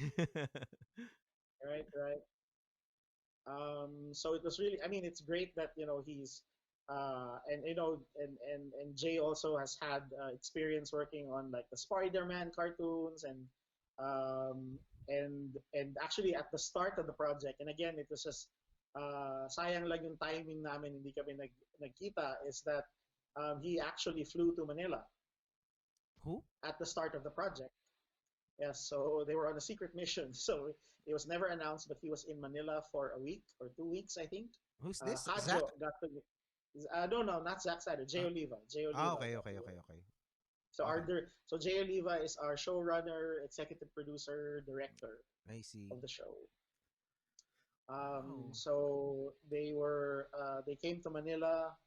Uh, uh, yeah, so they got to meet up with Kajo Mm-hmm. and Tanya and Shanti put together a writing team. So the scripts are actually written by two Filipino script writers who've actually done some pretty great movies already that you guys have probably seen, but we can't talk about them. We can't talk about Oh. them yet. More Um, mysteries. Love it. so yeah, so they spent, and one of the fun things that Jay and his art director had to do was they had to commute around Metro Manila. Oh. Talaga. Yes, yes. So they rode the MRT. So they now have a good, I mean, but Jay has been back in Manila like past couple of years, but I see. again he So they came back scouted home the for I see. They scouted the feel of the city. Okay, okay. I wonder what were the places that were part of the itinerary nung ginawa nila yun. Yeah, definitely Manila, of course. Quiapo, what do you call this, Malate area, which is supposedly where the The diabolical diabolical. is. Mm. Um, what do you call this, Quiapo Church, Intramuros, the Malate area, and then yeah, and around that time was when Poblacion started to become Okay. what it To is pick up. now. So they, Mm-hmm. took a walk around Poblacion and they went to some of the bars there. But yeah, I think they got a good. I took a lot of pictures. Binondo, they went to Binondo. Mm-hmm. So yeah, took a lot of photos and references, and they spent a whole day with Kajo, where Kajo just talked about the designs of the characters, Mm-hmm. and that's what they took home, and that became the source material for creating the look of the animated series. I see. So how much are you involved, you yourself and Kajo? How much is your involvement in the Netflix project? Yeah, so me and Kajo serve more as consultants, so we don't get to talk to them on a regular I basis. see. So we only get to see, well, I get to see stuff because I get to meet up with them face to face, and again, that's part of the deal. Okay. It's for, of course, secrecy and confidentiality. Mm-hmm. It's hard to just email stuff around; it might leak. Oh. Okay. Yeah, every time I get to meet up with Tanya, that's when I get to see progress on the work. So yeah, and they have done. I've read the scripts. It's the little that I can say. I read the scripts and they're great. So I think even if you are an old time reader, that you will be surprised at how they were able to adapt the story Have they? and how they're able to refresh the story for that matter. Mm, So yeah, I think it's not like you read the book, you already know how it's gonna end. So mm-hmm. it's Oh, okay. I gonna see. be I fun. see. Have they finished any number of episodes already? I think I'm not sure. I do know production has started, meaning animation has started. So maybe next time I come home, I'll have something more to tell. Ah, you hear that, guys? We can hardly wait for that. And well, what I said when I was talking to the IKP guys, parang this news about Trese in Netflix, parang rejuvenated the spark and a lot of the comics, especially comics creators, 'di ba? Kasi this is not a novel that is ano talagang comics yung pinanggalingan na source material, and it is a comics that is created in their lifetimes. Kumbaga inabutan nila yung simula, 'di ba? Unlike let's say Darna, parang a lot of the young creators Okay, aren't yeah, alive good yet, point. 'di ba? 'Di ba? So right now this is parang this is something that they grew up with, and parang nakita nila yung simula from the ashcan copies and until now, and 'di ba? And it's to me it's really inspiring.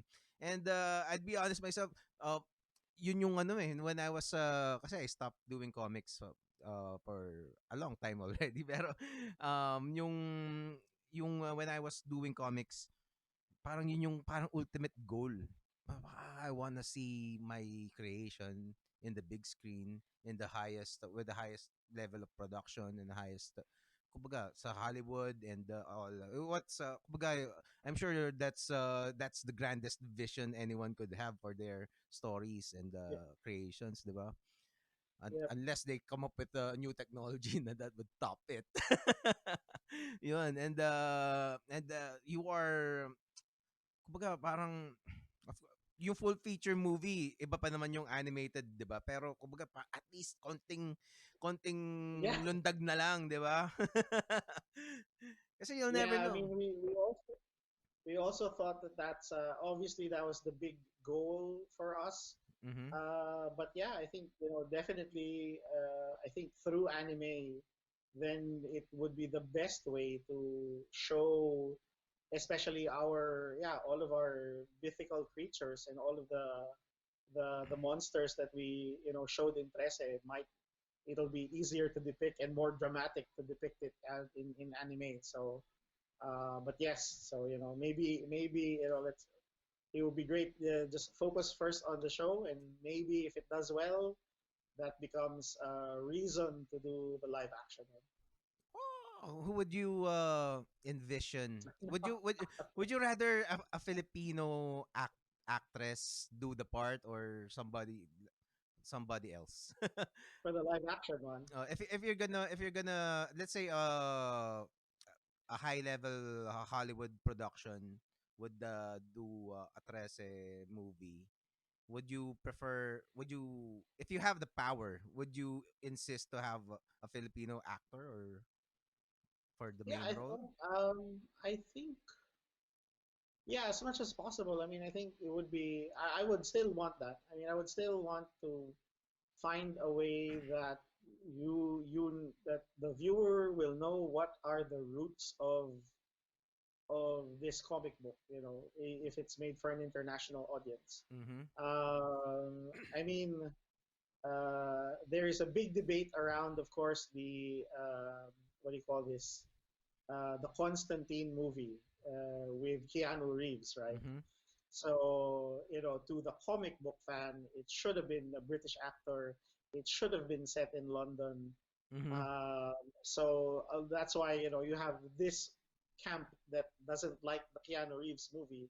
Uh-huh. But at the same time, the funny thing is, to people who've never read Hellblazer, for them, Constantine was a great introduction to the comic book. Mm. Uh, so I don't know. So you know I and of course there was that whole controversy with Scarlett Johansson coming out as the Major in Yeah. Ghost in the Shell, Mm-hmm. and um, so yeah, I don't. I mean, the first time I saw Constantine, I said you didn't have to call it Constantine. You could have come up with a completely new character, you know, an American, mage, and you would still be fine. Oh. That was my point of view back then. But you know, I love the story of the movie. But so yeah, so as much as possible, if it is adapted for a wider audience, then as much as possible, it would be great to show that it is it is all about Philippine, that it's rooted in Philippine myth and folklore with the actors for that matter. Wow. I could just imagine the let's say they create a Star Wars level CGI, Yeah, and we see the Tikbalang, 'di ba? And the Bakunawa, and the and the Manananggal. 'Di ba? Parang that would be such a thrill, 'di ba? Kumbaga, a swarm of Manananggal flying in the night, 'di ba? Parang 'di with machine guns. Yes, ba? someday, someday. We'll get there. We'll get there. Yep. Mm. Teka, are there any other questions? Okay. Ito pala, meron akong question. Na I was thinking of something to ask you for this episode. So, this whole COVID-19 thing, does this inspire you to write to write fiction or parang ganyan o mga ganyan, or if you're gonna write, how you would you be able to I don't know, write a story because of this? I think there was a. I will indirectly answer that question. Okay. When where I might be mixing up my current my not my current events. I might be mixing up my history, but when book three of Trese came out, I think it was around the same time the Maguindanao massacre happened. Okay. Um, I'm, I have a weird feeling definitely it happened before, Mm-hmm. but I think the book only got distributed much after. So there were people who were actually asking me, did I get inspired by the Maguindanao massacre to write the massacre that happened in book three? Mm-hmm. And of course, the answer is no. Um, a lot of the Trece stories, I can pinpoint several Trece stories that were definitely inspired by stuff I read in the newspaper. Okay. So uh, uh, I guess eventually it will come into play. Mm-hmm. The last thing I want to do now is to write a story about, Yeah. a pandemic, Oo nga eh, no? uh, Thinking because it about feels that like question again, parang, oh, oo nga, pwede. Yeah. excuse me. I mean, looking at our geek comic book feed, that's what everyone is saying. It feels like we are now living in the comic book pages. You know, Yeah, exactly. it just feels so unnatural that these are the things you only see in Hollywood movies and in comic books, but it's happening.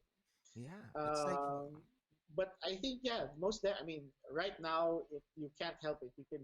It's so great to see this outpouring of artwork and stories and poems and memes.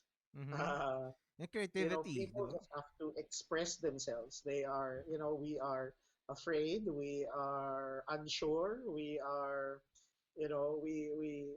we're getting depressed because of what's happening, and we do have to express ourselves somehow. And some Yeah. people, amazingly, thankfully, express it through the arts.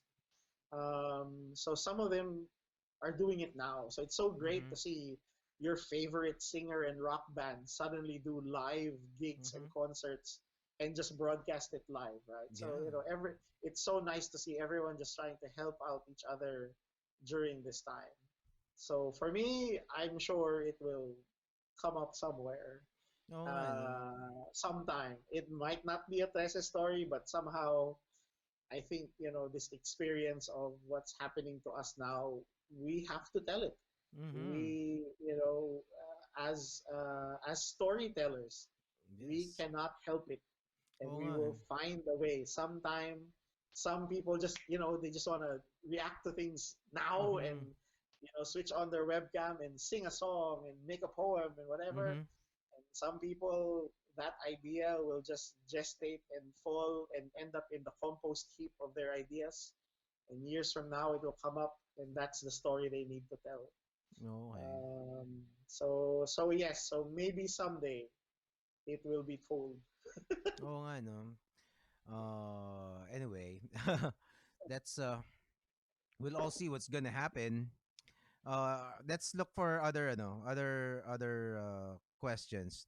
So So I've Gerald, I just have to, so, yeah, maybe we can do a couple of more questions and related to the lockdown situation.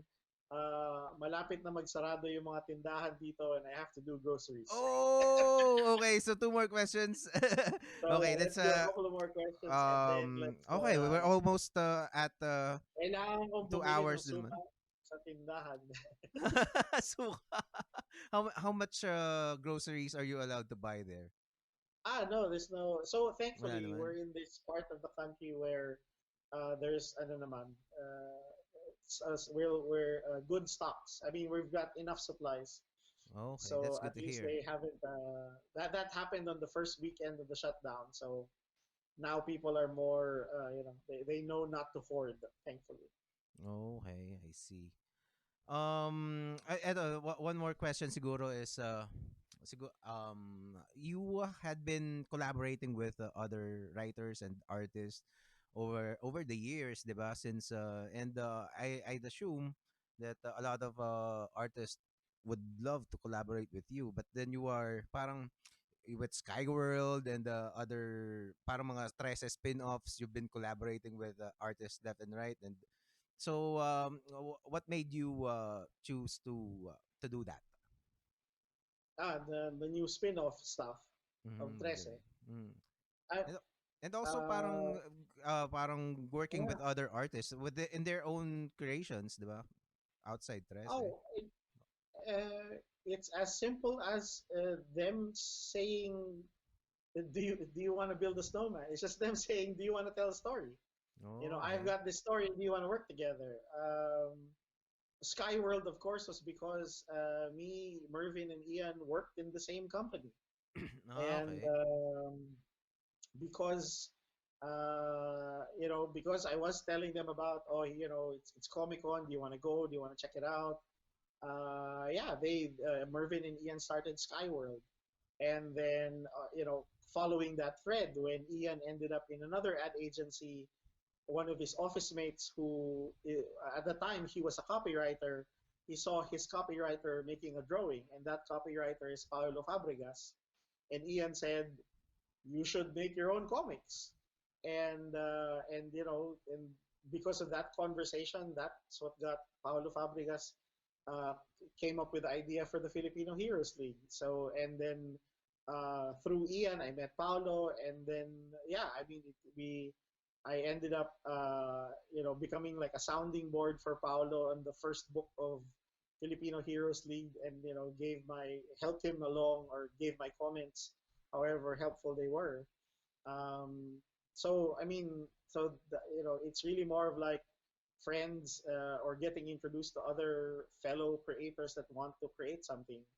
And then as far as the new batch of Trese stuff is concerned, yeah, there were just other stories that I wanted to tell, and I started to see that there is a specific storyline that I want to tell as far as the Trese books are concerned. Mm-hmm.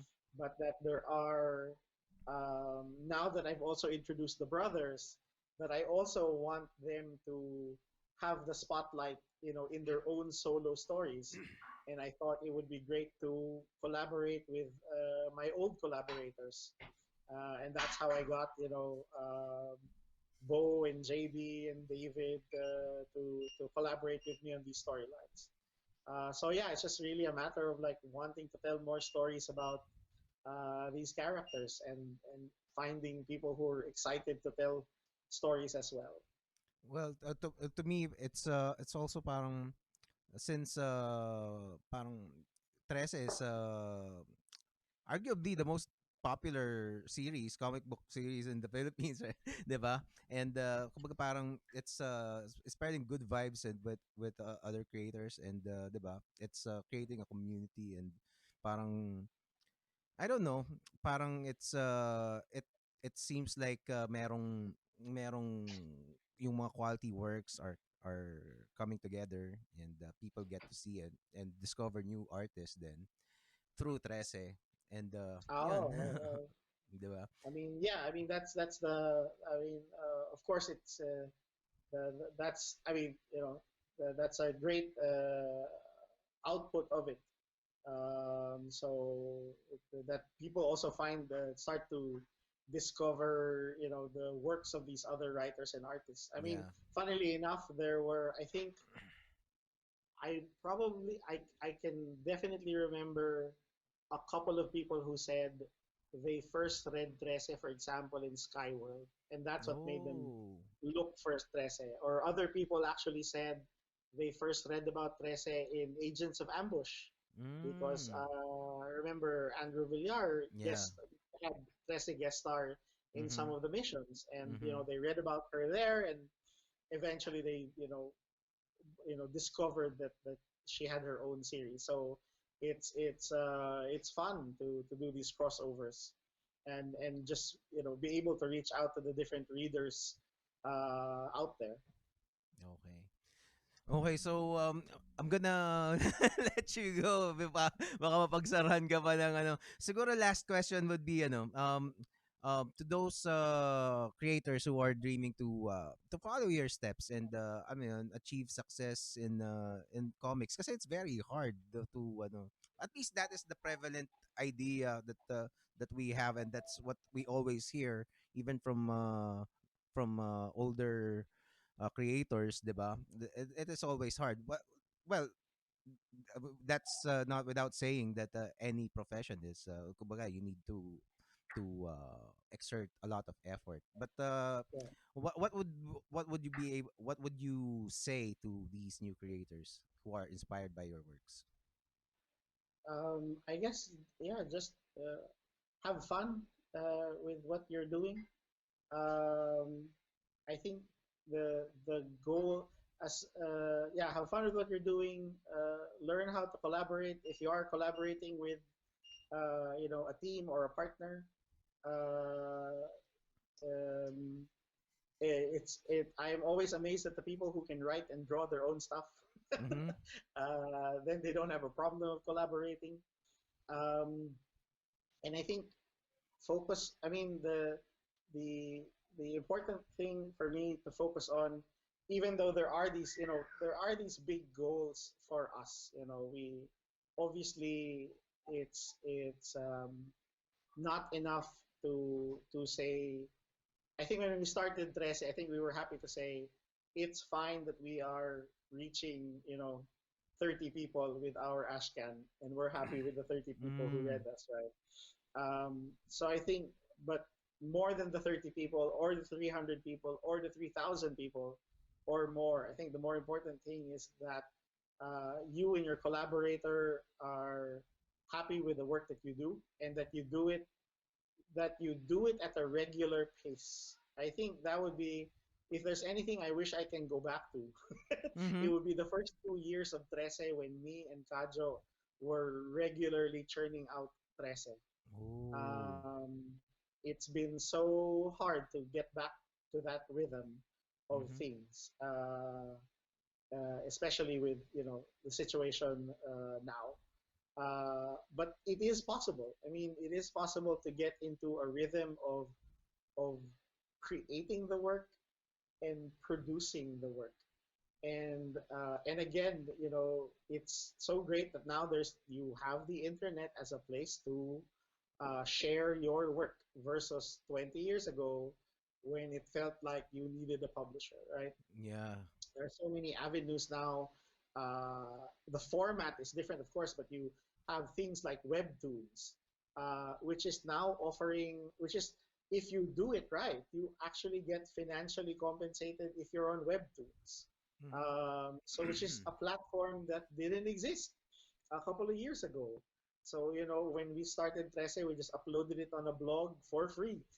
Oh yeah. Mm. uh, It's still, but is I it think still up? that was Is it the still up? blog is still up, but my photo bucket account died on me. So Oh, if okay. you go there now, it's I see. blank page. I mean, if you go to the blogs from 2005, I think all the images are dead. Ah, But okay. that's how we did it before. Mm-hmm. We just thought, we were just so happy we finished the story. We said, let's give it away. Let's share Oh. it with as much people as possible. So there, focus on the work, finish the story, and if you can, get into a rhythm of writing and drawing and finishing work, and not think that, and for me, and it could be different for anyone else. For me, I thought I needed to perfect the story, and that's why for the longest time I never finished my works during the earlier days, because I Mm. kept revising and revising the story, thinking that this story needs to be perfect. Mm-hmm. So, it's I'm happy that me and Kajo, we gave ourselves a deadline, and thanks to that deadline, we were able to produce the work. So yeah, I think that's it. and Awesome. and as a side, and Mm-hmm. the cherry on top, the side effect of all of this is, yes, maybe you'll get picked up by a publisher. Yes, maybe you'll get picked up by an international publisher, and yes, maybe you get picked up by Netflix. Mm-hmm. But the more important thing is that you put your energy and love in the work that you do, and everything else will flow. It may take time. Some people, get it. I am always envious of these creators who kaka-announce pa lang nila nung project, as in hindi pa napapublish yung comics sa Mm-hmm. States. Like Robert Kirkman announces new comic book picked up by Cinemax. Alam mo yung parang, Oh, paano nangyari? wow. Diba? Wala pa silang sinusulat, binili na yung kwento nila, di ba? But that is the output of what? 10, 20 years of people knowing that you will deliver the work. Yes, And yes. maybe that's the last bit. Even if you are making this for yourself, you are still contributing to, what is it? Is it whether it's your own company or another publishing company or another entertainment company, you are providing to them something that will help them grow their business. So if they see you as a reliable creator that meets deadlines, then it just attracts all the right people to you. Awesome. Dami ko pang gustong itanong. I'm sure ang dami pa ng gustong itanong nung ano. Maybe we can schedule again if you ask budget hard enough. We can do this again. But then he needs to get the groceries. Yeah, so I'm Yes, gonna see you again soon, budget. If yes, that's yes. Maybe okay. let's do this again when the new book comes out. Uh huh. And then yeah, let's talk about that, and we'll do a part two. Yeah. Thank you so much. Thank you so much, Budget Tan, ladies and gentlemen. Um Yun. Take care. Thank you. All the best to you and your family, and to everybody who's watching. Stay safe, and follow the things that you need to follow to stay alive. Para Yeah. magkakasama ulit tayo when budget returns here in the show. Thanks, Gerald, and thanks to everyone who tuned in and everyone who's gonna tune in later.